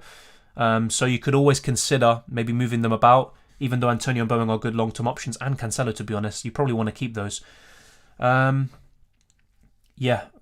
I think James is the one you want to sell, Manjon. Yeah, James, I'd sell him, and I'd probably look to get either Cucurella, Cash, a Wolves defender, or a Spurs defender. Thoughts on De Bruyne? I think if you already have Son and you want to do a like-for-like replacement for Salah, he's probably one of the better ones along with Sterling, but I don't think you need De Bruyne. Trossard, yep, I think from Brighton he is the best attacking option, but I'm still probably not going to be looking at him, to be honest. Maupay, third striker, not a bad shout. He's not a bad shout, but I just prefer Dennis, Watkins, Antonio, and a few others, rather than having Maupay. Should I play Watkins at Man U or Martinelli at Tottenham?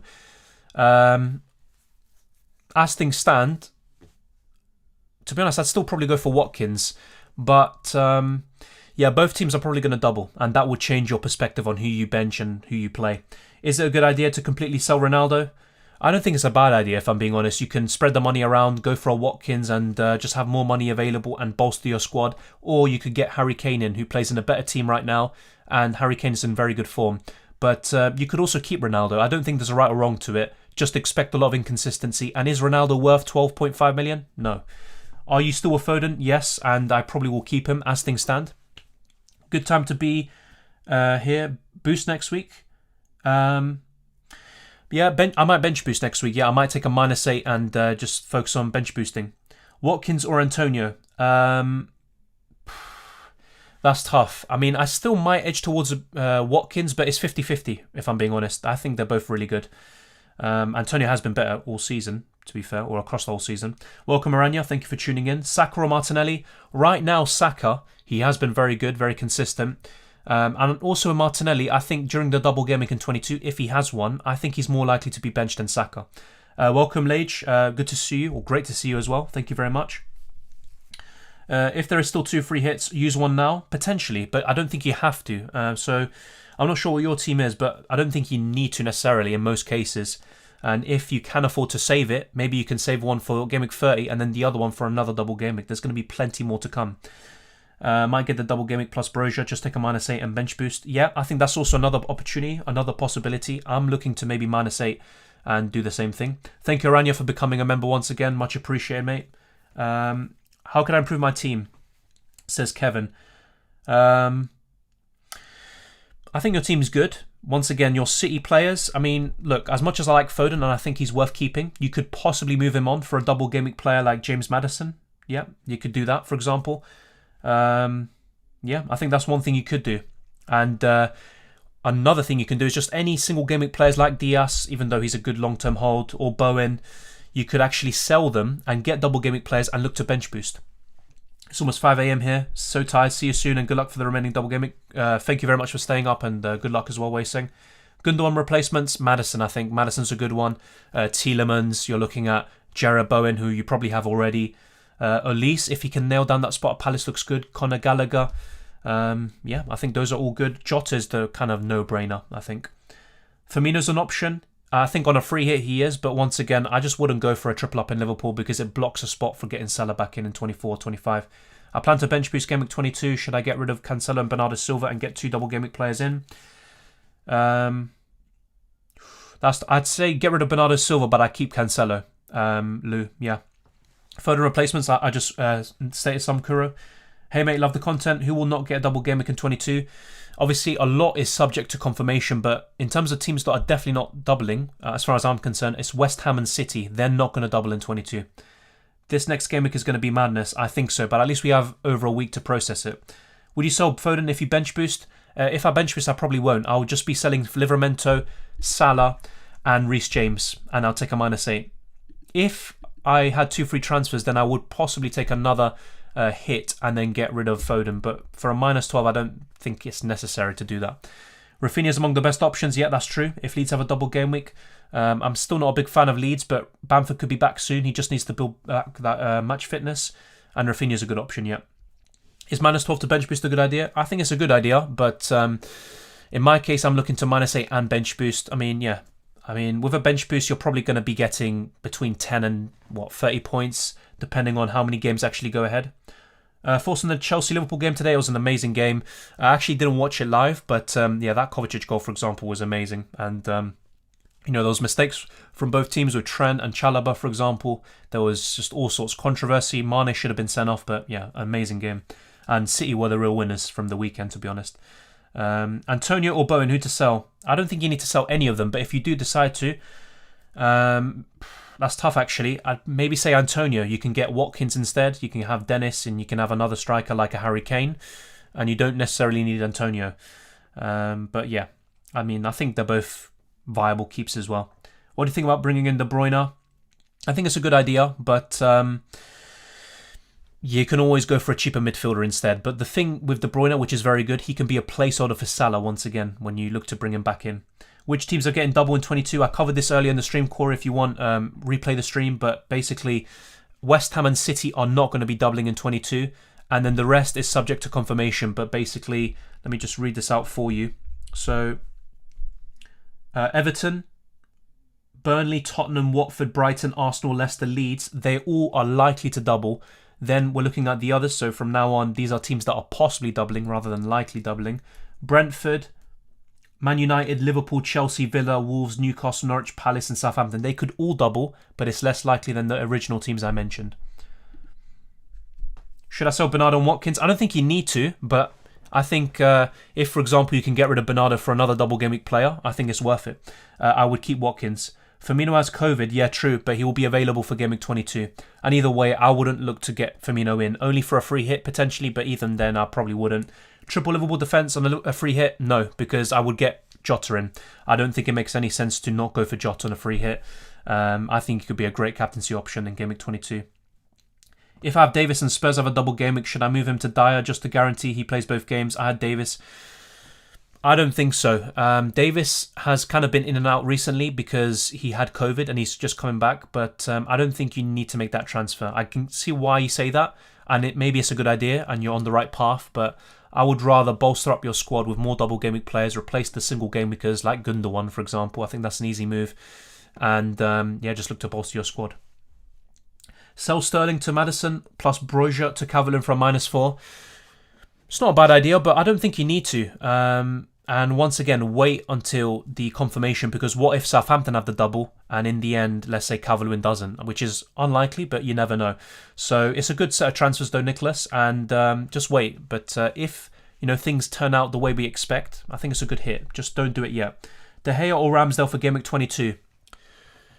It depends on what the doubles are for both teams, but I think De Gea will have the better fixtures, but Ramsdale has just a better defence in front of him. But yeah, I think if Ramsdale has, for example, Chelsea and Tottenham in Game Week 22, then I would lean towards De Gea instead. Is Arsenal also likely? Not likely, but well, actually, no, sorry, apologies, you're right. Yes, they are likely to have a double game week. Yep. If I sell Foden to Madison, I will have 1.9 million. Who should I get? I mean, I'm not sure what position you're talking about, because obviously, yeah, you'll get rid of Foden for Madison and you'll have 1.9 million in the bank. But then, which position are you looking to strengthen? How many single game week players can I possibly bench boost with? Ideally, it doesn't really matter, to be honest. But, for example, looking at my team, I'll probably have 3 single game week players in my bench if I do decide to bench boost this week, and it's fine. Bowen and Antonio, facing Leeds is a good bench boost in my opinion. So I don't think it doesn't really matter too much. If you have 1 double game week player at least, I think it's worth bench boosting. Saka or Martinelli? Saka, but Martinelli is really good and maybe offers better value for money. The problem is I think it's more likely he will be benched in one of the 22, the doubles in 22. Kane and Ronaldo out. Look, Ronaldo's still a good option. He's still going to be really good from time to time, but Kane looks better right now. And if you can afford to make that transfer, I would go ahead with it, or downgrade Ronaldo to a Watkins and spread the funds around. Midfielder options for less than 6.2 million. Conor Gallagher is still a really good choice. Damari Gray, Odegaard, Martinelli, and I think Elise, if I'm not mistaken. Let me double check Elise, but I'm pretty sure he is less than that. Let me get this up.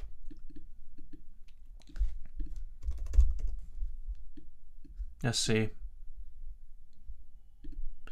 Yeah, he's 5.4 million. If Elise can get some minutes, I like him a lot. But yeah, I've mentioned quite a few names just then. And yeah, as you can see on screen, I am looking to potentially take a -8.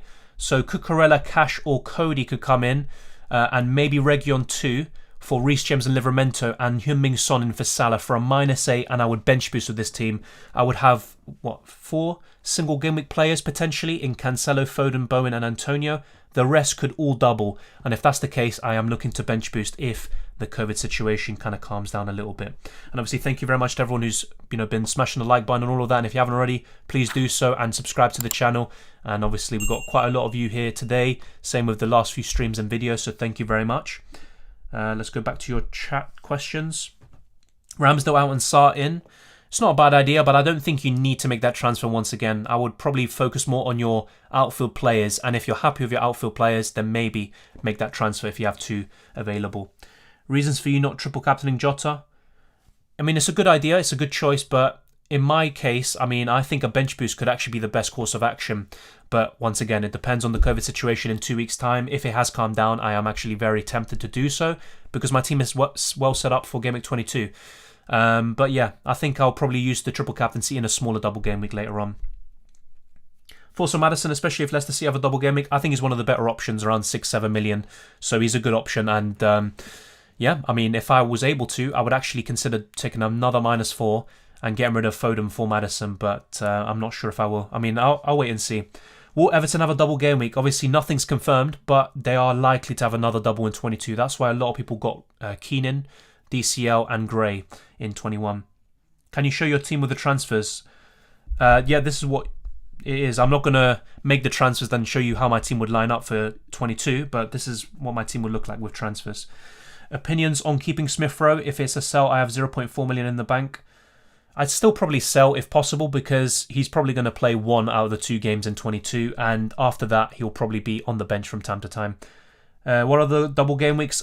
Rewind the stream and you'll see a list of it. I showed it earlier, but yeah, a lot of it we won't know just yet in terms of which fixtures are going to be rearranged and which teams are definitely going to have a double. A lot can still change. We're going to have confirmation next week probably. 1 second. Double Spurs defence, I just go for one. I think there's no need to have a double, but they are looking good. I have Galago, Salah, and why Watkins missed this game week. He missed because of COVID. He had a late COVID test, positive COVID test. Should I take a hit for Son and someone else? I think, yes, a good idea. Yeah, Son is a good option. If not, you can go for De Bruyne or Sterling. DCL or Watkins? I prefer Watkins, to be honest. Why Kane over Ronaldo? I mean, I just think Kane plays in a better team. He's in better form. Things change so quickly. A few weeks ago, Ronaldo was definitely the better option, but right now, Kane has been better over the last 3 game weeks. Is Antonio Watkins and King a way to go? Yes, it is. I prefer Dennis over King. But yeah, I like Antonio Watkins. That's good. Double up on Liverpool defence? I probably won't. Once again, it blocks a move to get Salah back in, so I'm not going there. I think one's enough. But looking at the fixtures, I can see why you're doubling up, and it looks good. But other than Robertson and Trent, I probably just wouldn't consider it at all. And because it blocks a move to get Salah back in, it's a no for me. I should have taken the -4 and got Antonio for this game week. Yeah, also De Gea to Sarr. Yeah, I think that's good, but once again, do you really need to make that move? You might have more injuries and COVID cases and stuff like that. So in the end, you might not make that move anyway. How can I fix this team if I sold Ronaldo? Already have Son. I'm not sure what your team is, to be honest, Isaac, so let me know. But yeah, I mean, if you already have Son, I mean, that's fine. And in terms of, yeah, I mean, I'm not sure what your team is, so I can't give you a clear-cut answer there. But yeah, once again, my transfer plans aren't set in stone. I might not even end up getting Cody or Region. Son I'm quite settled on, and I might even captain him, to be honest. But I could get Cucurella or Cash in to replace Reece James and Livramento, and I might bench boost, but a lot can change within the next week or so. So if I sell Smith Rowe replacements for 6.3 million, I just listed some actually. But just to kind of recap, I think Gallagher's still a good option. You're looking at Demarai Gray, Martinelli. I'd probably look at those sorts of players. I think Saka's just a little bit more, so you can't afford him. But yeah, I'd look at one of those options. And Elise, if he can nail down a spot, he looks really good. Salah to another midfielder and Alonso to Region for -4. Yeah, I think that looks good, mate. And I'm looking to do something similar, Jack. I'm probably doing Salah to Son and Reece James to Region for a -4. And I might add another -4 and get a Wolves, Brighton or Villa defender for another -4. Why are people getting rid of Salah now? Because he's going to miss 3 or 4 game weeks. He's too expensive to have on the bench, and also I could bench boost, so it just makes sense for me to get rid of him. Yo, what's up, Dylan? What's up, stream chat? Hope you're well. Also, I plan to on snowboarding. I can't even speak. Snowboarding on the 29th of January when there's no FPL deadline. Yeah, it's too stressful. Yeah, it can be sometimes. Thank you very much. And yeah, we hit the 9,000 milestone on the 1st of January, so great way to start the new year. And yeah, that's a great idea actually to just basically relax, and I wish I could do that as well, but there's no snow here. I fancy some Wolves players since they got good fixtures. Yeah, same here, and I think their defence is probably the best, from them, Villa, Brighton, etc. Bernardo for Foden for a -4 here. I don't think it's worth a -4 to go from one to another. Bear in mind, City will not double in 22. You would rather maybe go for a double game week player rather than do a sideways switch like that. Best wildcard team, I'll be probably dedicating an entire video to that. I actually talked about it in my last stream as well. I showed the best wildcard team, and I'll be making a separate video for that. Who would you bench in 23 out of your midfielders and strikers? Well, as things stand, obviously, yeah, I would have Son in. If I do make my transfers, Son would go into my team. But either way, I might bench boost, so it doesn't really matter. But if I don't bench boost, this is how my team is set up without transfers. And Son will probably come in regardless. And who would be benched? Probably Antonio or Bowen, actually, because they're not going to double and the rest could, including Dennis, Calvert-Lewin, etc. But a lot can change. This is how my team is lining up right now. Why are people continuously asking the same question? I mean, some people join late, so that's one possible explanation. And another one is some people ask, but they might not have the audio. I mean, I know it sounds really weird, to have a video on and not have the audio on, but, it has happened before. And some people are, multitasking. They might be doing work and then doing the same thing. But yeah, there's different reasons. My team is set, but only problem is Johnson. Should I keep him? Is he nailed or not? Once again, he's not completely nailed, but he should start the majority of games. But he's contending with 2 positions, Mazuaki on the left and with Sufa on the right. And I think if you can, for a -4 next week, for another defender like a Wolves one, I think it makes sense, and you can maybe bench boost. Should I bench boost? I have Martinelli and Alonso on my bench. It depends on who else you have there. One beanie boy. But yeah, I think if you can maybe take a -4 and have good players on your bench, a good goalkeeper and another good player, I think it's worth a bench boost. Rafinha, a good option. Yes, he always is. I just don't trust Leeds too much, but Rafinha is a good option. Missed an open goal pretty much the other day. Best time to use the second wildcard? Team-dependent question. I can't answer that for sure, but I think you could possibly look at using it around game week 34 onwards and then bench boosting the week after when there's a double game week. And if not, just from game week 30 onwards. There's different ways to go about it. I don't think right now is the best time to use it because there could be more postponements and it just mitigates your second wildcard. Pep needs to play Foden. Yeah, true, but he had COVID, I think. That's why he was left out of the squad against Arsenal.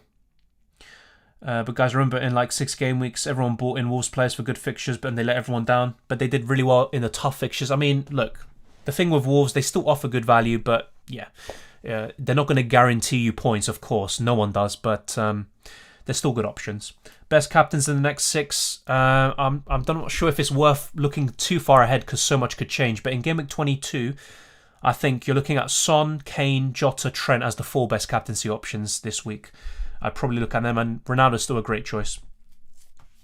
Is Livramento a hold? Probably a sell. He will have a double in 22, so you don't have to sell him, but if you can upgrade on him to a Wolves defender, Cucurella, Cash, Region, etc., then I would go ahead with it. Will Madison be available? I believe so, Corey. Things can change, but as things stand, I think he will be. Have DCL, Dennis, Antonio, Ramsey, Jota, Bowen, Foden, Son, Dyer, Trent, Cancelo, Lamptey, Sufa, and De Gea. That looks good. Isaac, and what do you say? Didn't you say you have 1.9 million left in your, or something like that? How can I fix my team if I sold Ronaldo, already have Son? I don't think you necessarily need to fix anything, but you could upgrade on Ramsey if you have money. And yeah, you could just look to upgrade that, but I don't think you necessarily need to change too much. Just bear in mind your West Ham and City players will have a single game week. Looking at your team, actually, Isaac, I would say maybe move Sufal on and possibly Ramsey. The rest looks good. Will you sell Salah? Probably, Matic, yeah. Pookie, Alonso, Ramsdale, Lamptey, a good bench boost? I think so. All of them should be doubling. Obviously, we'll wait and see if they actually do end up doubling, but if they do, that's a really good bench boost. Time to sell Ronaldo. It's a bit weird because United could have a double in 22, but you know what? Let's say, for example, United end up not having a double game week because it's not likely, it's just possible, according to Ben Crellin. You could sell him for Kane or Watkins or someone else who doubles, and that might offer you better value for money. So maybe now is the time to sell Ronaldo, but let's wait and see. Don't do it right now. Just maybe do it just before the deadline if Ronaldo doesn't have a double game week. Otherwise, I think he's a decent choice in game week 22. Is Lacazette a hold? I think he's a sell, like I talked about in my transfer tips video ahead of game week 21. Considering the possible double game weeks, does pineapple belong on pizza? I mean, look, if we're being serious in terms of, really good pizza, any Italian would tell you pineapple does not belong on pizza. I don't think it tastes bad, but it just, yeah, I think if you're looking for a serious, good Italian pizza, no. And I don't even know what correlation that has, but Wolves is good for clean sheets, potentially, but once again, against the easier teams, they might not keep as many as we hope for, but yeah, I think so. I have Ronaldo now, but may transfer in DCL. In my opinion, unless Ronaldo doesn't have a double, I probably would avoid that transfer. I'd rather have Ronaldo. But if it's a case of Watkins or Ronaldo or Kane or Ronaldo, I'd probably lean towards those options instead. Thoughts on Ings? He's a good choice, but I prefer Watkins. Thoughts on Martinelli? I prefer Saka, but Martinelli is still a good choice, and I think he'll probably be on the bench in one of these games. And yeah, obviously, hopefully no one takes this personally, but some questions I have already answered. So yeah, if you don't see your question read, obviously I apologise, but I have answered some of these questions a few times. If you have 2 free hits and a wild card, there will be bigger doubles and blanks ahead. Can you do a video on chip strategy? I already made one ahead of Game Week 19, but I probably will make further ones in the future. And Yogesh, I'm looking to do a double Game Week guide actually in 22. But in terms of chip strategy, there probably will be another one. Maybe even this week, I'll let you know. United offered me a contract. I told them I'll bench Ronaldo, then they retracted the offer. Dyer or Davis? I don't think there's too much in between. I think Dyer's a bit more nailed, so maybe him. Jota, Cody and Johnson, good double boost?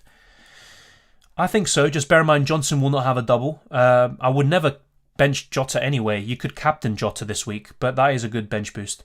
Thoughts on Target? I might prefer Cash a little bit more, but Target's a good option too. Do you think Sanchez Brighton in goal is a good option when Arsenal don't have games? Definitely. That's the appeal of Sanchez. When Ramsdale has a blank or a bad game week, Sanchez has a good one. Best Wolves defender? Because Saiss is going to the AFCON, I think Cody actually is probably the best one. And he's the second highest scoring Wolves defender. Who should I buy if I can't buy Son? I am an Arsenal fan and refuse to buy Spurs players. I just get him in, mate. And just think of it this way. If Son scores, you at least gain something from Spurs doing well. And if he blanks, you jinx him. Either way, you win. So just try to take it that way and just get Son in. Jose Sarr, Matty, Cash, Dennis, and someone else instead of Sterling. Who would you recommend? Already have Son. And someone instead of Sterling. Madison, maybe, even though he's much cheaper. Do you think Adam Armstrong will play against Brentford and onwards? I think he might play one game in the double game week if Southampton do double, but I'm not sure if he will play all of them. That's a different question entirely. Any good cheap goalkeeper options other than De Gea and Ramsdale for the double game week? Robert Sanchez or Sarr. Yeah, definitely. Should we hold Smith Rowe now? Because at some point he should begin starting. I think he will start one of the 2 games in 22 if Arsenal double, but I don't think it's absolutely guaranteed. And I think there's just better options right now. Best Gallagher replacement? I think you could keep Gallagher, but if you're looking to replace him, you could look at Saka, you could look at Gallagher. Replace Gallagher. Yeah, well done, Dylan. You could look at, for example, Demarai Gray still, Odegaard, Elise, potentially. If you have enough money, Rafinha, Jarrod Bowen, there's quite a few choices you can go for. James Madison might be the best one. Has Foster got a chance of playing in Game Week 22? He has a chance, but I wouldn't count on it, mate, because Bachmann had a very good performance against Spurs. Who knows? But Foster was first choice before his injury. If Spurs and Man United have a double, would you get both Kane and Ronaldo? No, because Watkins will probably have a double, and also Calvert-Lewin, and also Dennis, so I don't think it makes sense for me. For some Gelhardt and Rafinha, Bamford could be back very soon, so that maybe puts me off Gelhardt a little bit, and also I just wouldn't really want to get him in, to be honest, but Rafinha's a good option, yeah. Too many teams look alike. It will be hard to reach the top 10k unless you go differential every week. I don't necessarily agree, mate, because some teams might look very similar, but the combination of certain players is what makes you different and can push you up the rank. So, for example, a lot of people benched Alonso this week, but I started him, and that gave me a little bit of a rank rise as opposed to a rank 4, which I was destined for, really, based on what happened this week. But look, obviously, going for some differentials can help, but what if you go different and then that player flops? It can go both ways. Going different is not a guarantee of success. Triple captain Phil Jones in Game Week 22? Definitely not. But he looked pretty good, to be honest. What's the point? The pros of getting Region over a player like Cash, who has good potential? I just think Spurs have a better defence. That's as simple as that. If we look at how many clean sheets both teams have kept, so let's actually go to the team here. So Spurs have kept how many clean sheets now? Quite a lot now. I just went on the wrong page. So Spurs have kept 7 clean sheets at the very least. I think some of them were when Region wasn't there, but I think Spurs must have kept, maybe 9-10 clean sheets this season, something like that. Villa have only kept 6, if I'm not mistaken. Let me double check this.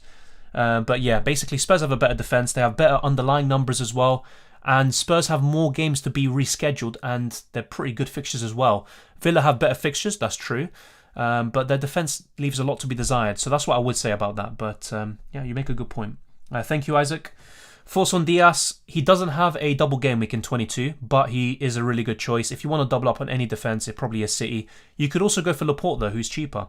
Why was Dennis subbed off at half-time? He had a little niggle, so they would take him off as a precaution, basically. Is it worth free hitting twice and benching Salah once to keep him? It might be, but honestly, I'd probably just sell Salah and avoid using both free hits. You'd want to spread them out. Maybe use one free hit in 22 and use another one in Game Week 30 onwards. That's why I would do James France. James France. Is 23 also expected to be a double game week? I don't believe so, mate. No. Maybe Game Week 35 and maybe a few others like 27, but not Game Week 23. Jota captain Game Week 22? Yep, I think Jota, Kane, Ronaldo if he has a double, Trent, who else? Son, all of them are good. Best West Ham defender? I wouldn't bring any of them in right now, honestly. But if you're looking for one, I think Soufal is probably still the best. But they have one game week. They're not going to have a double in 22. So if anything, you want to get off West Ham defenders. They were just for Game Week 21. Is Ronaldo to Kane worth it? Yes, he is worth it, but you don't have to. I would be encouraged, or I would be tempted to make that move if Ronaldo doesn't double in 22 and Kane does. Saka or Martinelli, I answered your question, mate. Would you sell Ramsdale or have Ben Foster? I would sell Ben Foster instead, mate. I would keep Ramsdale. Are you happy with your rank at this stage? If I'm being honest, no, I'm not happy because I've constantly been around 40-70k all season. So whilst I've been quite consistent, I haven't been able to push on. So I'm not happy, to be honest, yeah. I have Antonio, Dennis and King to Watkins. Yeah, mate, I think that looks good, but King might have a double in 22, and I think he's a good option. But do I prefer Watkins? Yes. So if you are able to, Krishna, I would do it, but I don't think you need to. Have 3 Arsenal players, Ramsdale, Tierney and Smith Rowe. Should I hold or sell? I'd sell Smith Rowe because I'd only see him playing one of the 2 games. And also Arsenal blank in 25 and 27. 46 with a -4, not a great week. Yeah, it isn't, to be honest. But we can still have a good score and a good rank rise. But it's quite unlikely, for me anyway. Spurs, 8 clean sheets, Villa 5. Thank you very much. And I should have got the stats up anyway. So thank you very much for that, off money. Much appreciated. Let me get the stats up just to have it ready. But yeah, that's much appreciated. And yeah, and with Conte, they've just been one of the best defences. And I think they have the best expected goals conceded per 90 of any team. Let me just get club stats on right now. Let me just double check this, but I do trust you. So don't worry, I'm not judging. I'm not doubting you. Clean sheets. So yeah, in terms of the most clean sheets this season, no surprises. Man City are first with 12, Liverpool second with 10, Arsenal third with 9, Chelsea fourth with 9. At one point, Chelsea were actually first. You know, they were actually quite clear of City. Yeah, Spurs have 8, as you say. Villa have 5. Yeah, Wolves have 8 as well. That's why I'm quite intrigued by Wolves. Also, Brighton have 6. So yeah, looks pretty good. And I've got quite a good idea of what transfers I want to make ahead of Gameweek 22. But in terms of the defenders, I'm quite open-minded. Looks like Ronaldo should be sold. Man United don't have a pattern. They don't, but Ronaldo's Ronaldo, and he can still do really well. And I do prefer Kane. I do prefer Watkins, Dennis, and Antonio over Ronaldo. Yes, I do. But Ronaldo's still a good choice. He's the second best premium right now, especially with Lukaku's situation. If I have both Robertson and Trent, do you think Jota's a must-have? I just get Jota in regardless, mate. It doesn't matter if you have Robertson or Trent or not. I'd have Jota in this week. And just bear in mind, if you have a triple up in Liverpool and you want to get Salah back in 24-25, you have to make an extra transfer to facilitate that move. What teams might have a double game week? I talked about this earlier, mate. So just to summarise quite quickly, basically Everton, Brentford, basically every team except City and West Ham could have a double game week. The ones that are likely, I'll just highlight them: Everton, Burnley, Tottenham, Watford, Brighton, Arsenal, Leicester, Leeds. Those are the ones that are likely. Everyone could have a double game week except for West Ham and for Manchester City, unless I'm mistaken. Let me double check this. No, yeah, that's pretty much it. So those are the only 2 teams that are definitely blanking pretty much, according to Ben Crellin. Hold Watkins, yeah, for me, yeah, definitely, Marco. Sufa, we need your brace. I would actually go mental if that happens. Well, not mental, but I'd just be like, yeah, that's definitely a red arrow for me. Since Dennis had a niggle, are we guaranteed that he will start? Well, we've got 2 weeks until the next game, so it's not a guarantee that he'll start, but I wouldn't say it's a guarantee that he'll miss out. Forson Armstrong against Brentford, I think he might be decent, but I'm not looking to bring him in, to be honest, and I wouldn't recommend him. Best Wolves defender, I think probably Cody, because of Sice going to the AFCON. Dylan, bench boost in Game Week 22? That looks good, Nicola. I'm actually tempted to bench boost myself, but what I am worried about are postponements because of COVID. You know, what if you bench boost and then certain games are called off and you don't have a double game week? What if some teams actually don't have any game at all and you're bench boosting? That will just completely make it redundant. That's the fear I have. Otherwise, it's a good opportunity and that's a good, set of players you have. There are 4 players in my squad, 2 of which I want to replace for the bench boost in double game week 22. The players are Sufa, Livramento, Bernardo and Lacazette. Which 2 would you replace? Honestly, it's tough because it also depends on which players you want to bring in. I don't know who you have already, Aranya, which also makes it a bit more difficult. I'd probably say sell Lacazette. But actually, the problem with selling Lacazette is he could actually have a double game week. Looking at your teams or looking at your players, Sufa and Bernardo are the ones who aren't going to be doubling. So I would get rid of Sufa and possibly either Lacazette or Livramento. Bernardo could still be a good option after that, but yeah, if you want to just focus specifically on a bench boost and having double game week players, then it's easy. You sell Bernardo and Sufa. Based on what Ben Crellin has said, you never know what could happen. Things can change, and obviously I'll tell you the latest information as the videos, or should we say as news comes about in future videos. Wolves have a double in 22. Once again, nothing's confirmed, but they have a chance of having a double. Get rid of Watkins. For me, I'd keep him. He's going to be available for 22. Best 4.5, 4.6 million keeper. Yeah, you just said it, Bongo. It's definitely Sanchez. Double game week to be announced in this week. It should be announced next week, according to Ben Crellin. So next Tuesday, apparently. Which free to bench out of Diaz, Mount, Tomiyasu, Cucurella? Diaz I'd probably bench because he's only going to have one fixture against Chelsea. The rest could have a double, especially Chelsea and Arsenal, I believe. So I honestly would try not to bench most of these players because they could have a double. And if they do, it's tough for me to say basically, which free to bench and only start one because I don't know who's doubling, who's blanking or whatever. But Diaz is definitely not doubling, so I would bench him. And as for the rest, we'll wait and see closer to the deadline. Rumour has it Watkins is being transferred. Why did he miss last game week though? Because of COVID. Late positive COVID test. Otherwise he would have started. Thank you, Lage or Lake. Hopefully I've got that right. Much appreciated. What to do with Alonso? I think if you have no other transfers, then you could sell him. But in my case, I'm keeping because I'm looking to get rid of, for example, Salah, Reece James, who's injured, and possibly Livramento. And keep Alonso, who could have a double game week. Salah to KDB and Bernardo to Jota. Yeah, looks good. Bernardo to Jota is an easy move, a really good move. Salah to KDB, that's good. If you don't have Son, I would go for him over KDB. You could also consider Sterling or downgrading to a Madison, for example. When will the doubles be confirmed? I just said that, Bongo. It will be confirmed probably next Tuesday, but that's not even confirmed yet. That's just Ben Krellin's intuition. Who knows? But next Tuesday we should know. So around 3 days before the deadline, the next deadline. Any Chelsea assets? It's the same as my transfer tips video. I probably would avoid, so I wouldn't be bringing them in right now. But Alonso's the best defender, if not Rudiger, and Mason Mount or Pulisic. But really, I'd look to avoid them because Chelsea are blanking in 24 and 25, and they have poor fixtures. So I don't think it's a great time to be bringing them in despite the doubles. Thank you, Lage, for becoming a channel member. It's much appreciated. Another legend during the channel. And I think we're now up to 10 channel members, so thank you very much to all of you. Ronaldo to DCL, I'm a bit skeptical about that. And also, I know obviously we're streaming now, I'm offering my opinion as things stand and things can change, but it's really difficult for me to say because Ronaldo could still double in 22. And yeah, if I'm being honest, I prefer Watkins, Antonio and Dennis over DCL. Should I bench all three of my City players? It depends if all of your players in your starting 11 are doubling. So if you have some West Ham players, bear in mind they are not going to be doubling in 22 also. So you could consider benching them. So if you have Soufal in your starting 11, maybe bench him for Cancelo. But yeah, I think that looks good, Krishna. Are you free hitting in Game Week 22? Probably not. I might actually bench boost if COVID calms down. Yeah, terrific. That looks good. That looks pretty good. In terms of changing things, maybe Armstrong. I know he might have a double, but I might consider getting rid of him. And you could maybe get rid of Diaz for a double game week player. That's what I'd maybe consider in your situation. Terrific. Cody, Tierney or Cucurella? I mean, look, in normal circumstances, I think Tierney's the best one, Andy, but Tierney is probably blanking in 25 and 27. So therefore, I would probably go for Cody or Cucurella. I think Cucurella will get more attacking returns, but Cody will get more clean sheets. So I just go for Cody, but both are good. And either way, I'm not settled on that because I might, I'm a bit 50-50 on that one. I might go for Cucurella, I might go for Cody.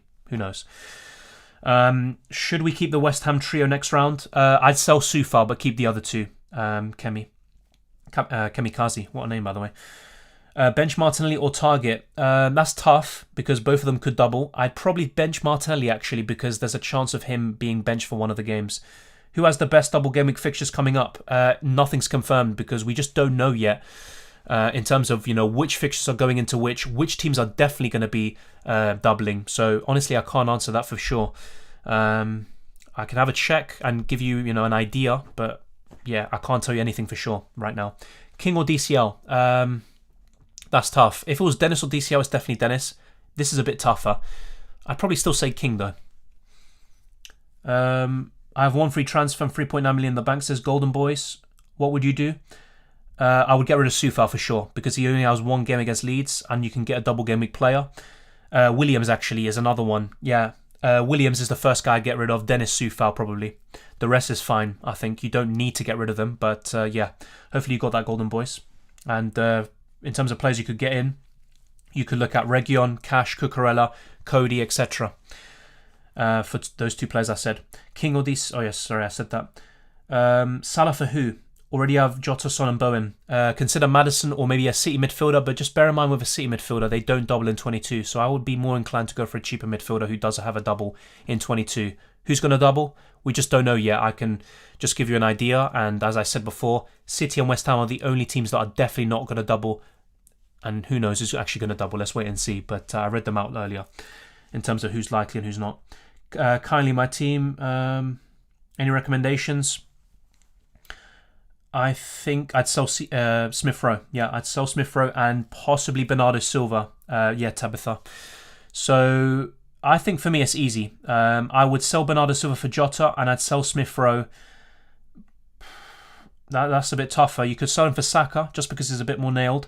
If not, you could go for Galago or Jared Bowen. I mean, you already got Bowen, sorry. And he's only got one game week, so it doesn't make sense. Smith Rowe to Madison and Bernardo Silva to Jota, Tabitha. Yeah, that's what I would do. Time to ditch Davinson or Dawson and go for Semedo. I prefer Cody over Semedo, but yeah, I think so. I wouldn't want to have Dawson ahead of Game Week 22 if possible. King or Dennis? I prefer Dennis. If he's fit and available, which he could be. Let's wait and see. Best Everton player to buy regardless of price, DCL or Gray for me. Gordon's a nice little budget option as well. I wouldn't consider anyone else. Thoughts on Edouard? He's a good one. I mean, I think he's very inconsistent, but he's shown a bit of consistency recently, but just in general across the whole season, in and out of the team, a lot of 2-pointers and 1-pointers, but he's a decent choice. But if I'm being honest, I prefer Dennis, I prefer Watkins, Antonio, and a few others. Thank you, Golden Boys. Aranya, my squad. I want to replace 2 from these. Yeah, I'd replace Soufal and I probably would replace Lacazette, mate. And I would get Watkins in for Lacazette if he's fit and available. And for Soufal, I would look to bring in one of those defenders I kept talking about. Is Tierney an option? Yes, he is, mate. If I have decent bench options for the blank game weeks for Arsenal, yeah, he is an option, to be honest, he is. But just bear in mind, if COVID is still an issue by 25 and 27 and Tierney misses out because he's blanking anyway, that does leave you a bit, exposed or a bit vulnerable. But he is still an option, yes. Really want to bench boost in Game Week 22, but I still have Foster. Don't want to take a -12 to change the goalkeeper. True, but if there's ever a time to take a hit for a goalkeeper, it's when you're getting rid of someone who possibly isn't going to play at all for someone who's going to have a double game week. But yeah, I can see why you're reserved about that. Is Rafinha a keeper or sell? If I had him, I'd probably keep, Linish. What do you think about KDB? I think he's one of the better premiums in midfield. I prefer him over Bruno Fernandes, for example. And it's a bit tight between him and Sterling. Sterling has been better this season, but if I'm being honest, I prefer Son. Should we get Olise, Crystal Palace player? I'm not sure if we should get him, but I think we should keep an eye on him. I'm just a bit worried about his minutes and is he going to sustain that spot, for the long term. But, with those performances, he deserves some starts. Planning for free transfer, says Sidesh. What do you think? Honestly, look, you've got double West Ham defence. I don't like that. So, sorry, did I say West Ham? Sorry, Leicester. So Schmeichel or Thomas, I'd look to get rid of one of them. The rest looks pretty good. I like that, but Leicester could have a good set of doubles, or should I say a good double game week coming up, but I'd still not double up on their defence. I think that's wrong, but the rest looks really good. Thank you very much, Tabitha. Much appreciated. There's a lot of good work out there. Your work is highly appreciated. Thank you very much, mate. And obviously, everyone who's here and all the support is much appreciated too. And Dennis out for African Cup of Nations? No. So basically, on New Year's Day, Watford confirmed that Dennis is staying, and they're not allowing him to go because of an admin error. Bowen captain? Not in 22. No chance. I captain him this week, yes, but in 22, no, because he's only going to have one game against Leeds. And whilst he can do really well there, you want to captain someone who has a double, like Jota, Trent, Kane, Son, etc. And we'll have confirmation of the doubles next week. KDB or Jota? For me, Jota. Just offers better value. Is it time to get rid of Chelsea defence? I think so, but you could still maybe have one, like Alonso, for the next few games. And Chelsea could double in 22. News on Foden. I think he had COVID, if I'm not mistaken. Let me double check this for you, mate. I might be wrong about that. Lack of match fitness. Yeah, apparently it was COVID, but Foden should be available for 22. That's the main thing. Is Spurs triple up with Kane, Son and Dyer worth it? Yes, it is worth it, but it's not necessary at the same time. And if I'm being honest, I still would urge caution in terms of triple ups. I'd try to go for a double up in Spurs, so maybe Reguilon and Son, or Son and Kane, or vice versa. I'd try to avoid a triple up, but it is a good triple up, and my ideal triple up for Spurs is Son, Kane and Reguilon. Trust me, no other YouTuber replies to every chat. Thank you very much, but to be fair, I mean, it is more difficult. You know, some people have so many chats coming in, so it is difficult. And I have found it very, tough sometimes to keep up with the chat, but even today. But yeah, I try my best. Thank you very much, mate. Captain Jota or Son? Obviously, it depends on, the doubles and which doubles Spurs get, but Liverpool could have Brentford and Leeds, which really tempts me to, Captain Jota. But yeah, I think they're both good options, Daniel. I think close to the deadline, I can give you a more concrete answer. Son is the more reliable option in general, but Jota could be really good with those games. Who would be your top 3 captains for the upcoming game week and why? Obviously, once again, a lot can change based on what happens in terms of the doubles and stuff, but I think Son, Kane and Jota would be my top 3, possibly Trent as well. I'd put them 4 as the top 4, and I don't know who's first, to be honest. It depends on what the fixtures are for those teams. -8 to transfer out Rudiger, James and Bernardo for Madison, Region and Cody, and then bench boost. That looks good, Corey. Yep. I want to keep some money in the bank. Fair enough, and that looks really good. I like those transfers, and I think that bench boost could work out very well for you. Yeah. One of the double game is confirmed. Maybe next week, maybe Tuesday, but we just don't know. Javid. Most likely games Liverpool will have in Game Week 22. Leeds and Brentford at home, I think. Yeah. Wait, they played Brentford away already, and they played Leeds away. Let me double check that for you, but I think it's 2 home games against those teams. Let me double check this for you. Yeah, Leeds at home is the unconfirmed one, or the unscheduled one. Yeah, it's going to be 2 home games potentially for them.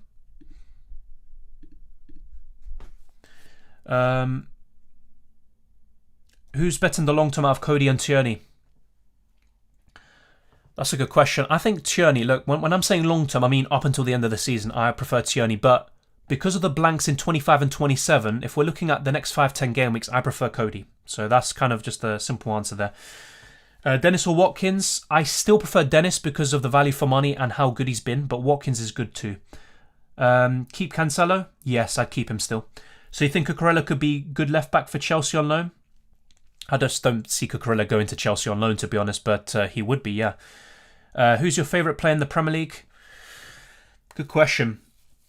To be honest, that's a really good question. I'd have to think about that. I like Kevin De Bruyne, the passes he makes, so he's up there for me, De Bruyne. I'd have to think about that one. That's a really good question. Starting 11, says Ryan. That's solid. Just bear in mind, Cancelo, Bowen and Antonio will have only 1 game. Maybe someone on your bench, Ryan, will have a double game week and you can displace one of them for a double game week player. So that's really the only way I'd improve it. Actually, Fabianski. I think that's something I would do. I'd sell Fabianski for a double game week keeper, mate. You call me a legend, by the way, which is not true. I recently got more in-depth in FPL and I'm warming up to the new season. I have only 1,100 points. Well, either way, obviously, if this is like your first season or the first time you're getting serious about it, then that's fine. And you can learn from it and then next season you can do much better. And either way, you can salvage a good rank at the end. But yeah, as long as you enjoy it, that's the main thing. Sometimes, some people really, get pissed off or something about FPL. And that's where, if it's not fun, just don't do it. But thank you very much, mate. For becoming a channel member as well. Madison, Son or Bowen? Son for me. It would be Son, Madison and Bowen in that order in Game Week 22. Thank you, Javid. Should I double up on Man City defence? It's not a bad idea. I think if I were to double up on any team, it would be City. But just bear in mind, they're not going to double in 22. So maybe this is not the time to double up. Maybe do that ahead of Game Week 23 rather than 22. Son or KDB? Son for me. North London derby coming up. I have Ramsdale, ESR, Son, Tierney and Dyer. Who do I play or who should I keep on the bench? It's a bit tough, Tabitha, because all of those players could have a double in 22. But Son, he's not in the debate. You always start Son. I would probably start Ramsdale, but it also depends on who your other keeper is. And I would probably start Tierney. And maybe be inclined to bench Smith Rowe because he's only going to start potentially 1 out of the 2 games. And maybe Dyer. What do you think of DCL as a differential captain this week? I would not do captain Calvert-Lewin. No. I would...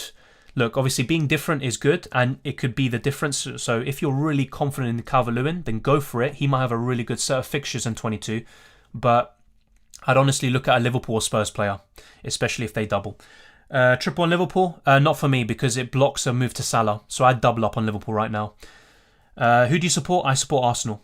Current team says FPL Dream. 1 free transfer and 0.1 million in the bank. Who would you prioritise? I would maybe look to improve your second goalkeeper. If not, just some players to highlight to get rid of. Sufal, Smith Rowe, Ivan Toney. So Smith Rowe because I only see him playing one of the next two and he's not nailed. Sufal because he only has one game and I don't trust West Ham defence. Also Toney because Brentford have poor fixtures and I don't trust Toney. I think there's better options. And in terms of other ways to improve, maybe Ben White, for example, and Bernardo Silva. But those three players I mentioned are the ones I'd look to improve on. Also your second goalkeeper, FPL Dream.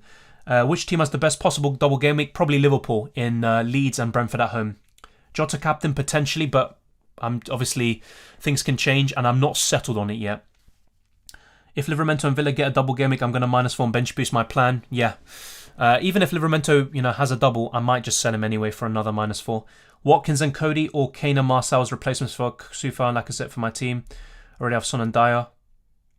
I'd probably go for Watkins and Cody, mate. Yeah. I mean, to be honest, look, I prefer Cody over Marcel, but Watkins and Kane, if you can afford it, Kane could be really good. And he's also a nice placeholder for Salah in a few weeks. So, you know what? I'd probably go for Kane and Marcel, but I really like Watkins. He might offer you better value for money and a better long-term option. But, if it's a case of, Watkins or Kane, I would rather have Kane right now for this week. 25k rank, do you think I can win FPL? You still can, to be honest. I'm not just saying that. You still can. But yeah, there is quite a big gap between like the top 100 and maybe 20k, and then, for example, where you are to me. But I don't think the gap is that huge, so it's possible still. Best 4.1 million. I'm guessing you're saying defender. It's probably Ben Johnson, but probably not going to have a double game week. Yeah. And I wouldn't say Simicast because Robertson's back soon. I think he's back next game, actually.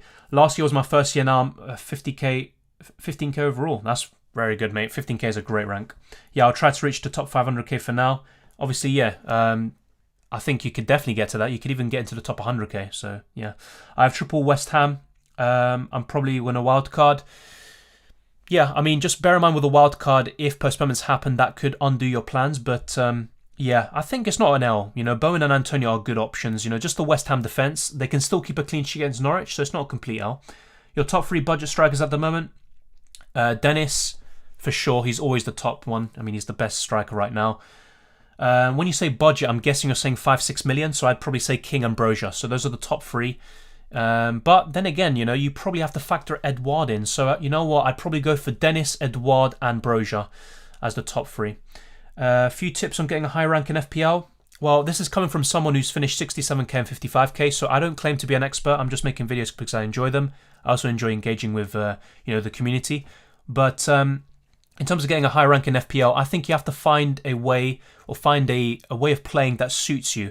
You might be aggressive, take a lot of hits, and do really well. You might be a bit cautious and avoid taking hits and letting your players breathe in a way and give them a chance to perform well. So once you find that right balance, I would stick to it. I would try not to panic. Do some planning. Go to livefpl.net, for example. Go to the transfer planner. See how your team looks like in a few weeks' time. Visualize your team and which transfers you might make next week, the week after, and also this week. And try not to be reactive. Don't just bring in players who did well last week. I've done that quite a lot of times this season. Maybe, that's one of my weaknesses. So just bear that in mind. But there's a lot of different, tips and things to improve on. I'm just giving you some general ones, probably some of the kind of best ones out of the top of my head. Just sub, keep it up. Thank you very much, Umar. Much appreciated. Is a -12 worth it for a good bench boost? I think it is worth it, but at the same time, you could always just -4 or -8, have a Bowen or Antonio on your bench, and have the rest being double gimmick players. I think that's fine. I don't think you need to take a -12. 1 second, just a few bots here, I think. Play Mount or Tomiyasu?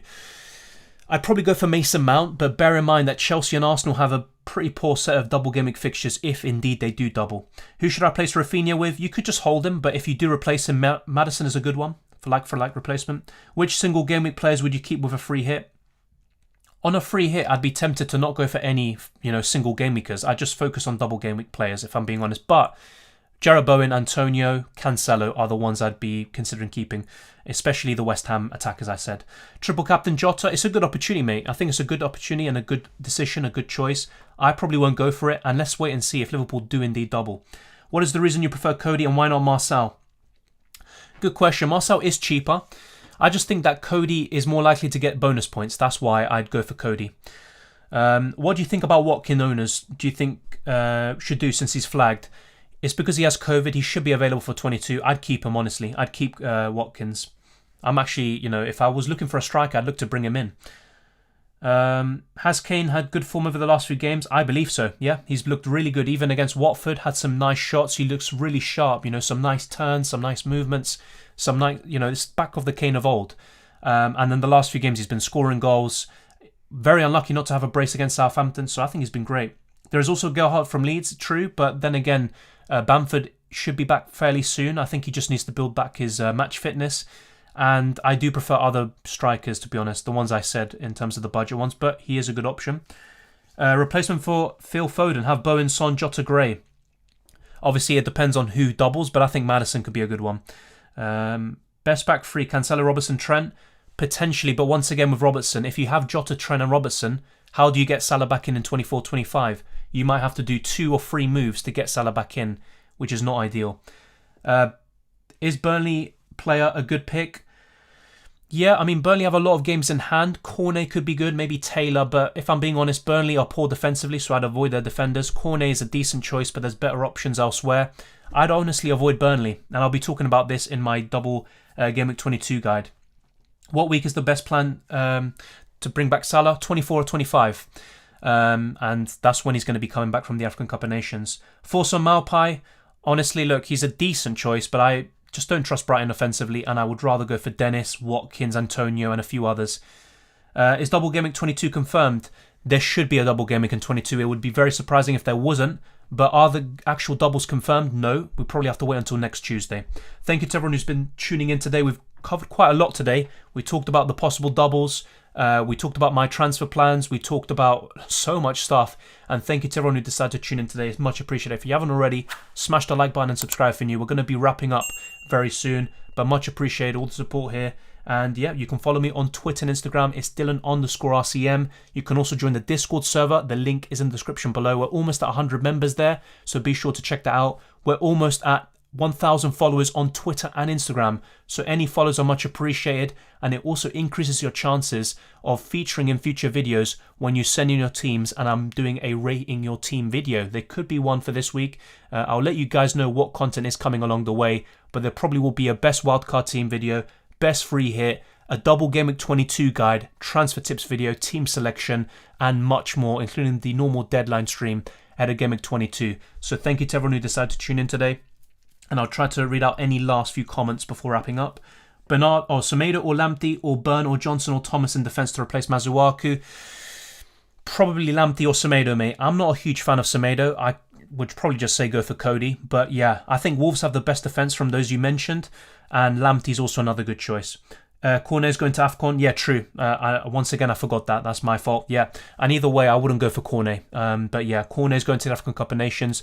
Every African player, bar pretty much Dennis and Sarr, are going to the African Cup of Nations. So just bear that in mind. And with Burnley, they might have 4 rescheduled or games that are yet to be rescheduled. But yeah, I just don't trust Burnley, to be honest. And that's a really good point. So thank you very much, Discord in my head. Thank you to everyone who decided to tune in today. And there'll be more streams, more videos in the future. So just leave down any feedback in the comment section below if you want to see anything. And be sure to check out the community tab as well, where I regularly post updates. And I also put polls out to have your say so you can have a direct influence on this channel. So thank you very much to everyone who's decided to tune in today. And yeah, just all the very best of luck ahead of Game Week 22. And hopefully there's more great football. And hopefully Game Week 21 is, has a very good ending for us. There are still some games to be played, and there's the FA Cup and Carabao Cup that is yet to be played as well within the next 2 weeks before Game Week 22 begins. So do not make early transfers, hold off, be patient, and you'll be the better for it. So thank you very much for watching, and I'll see you next time.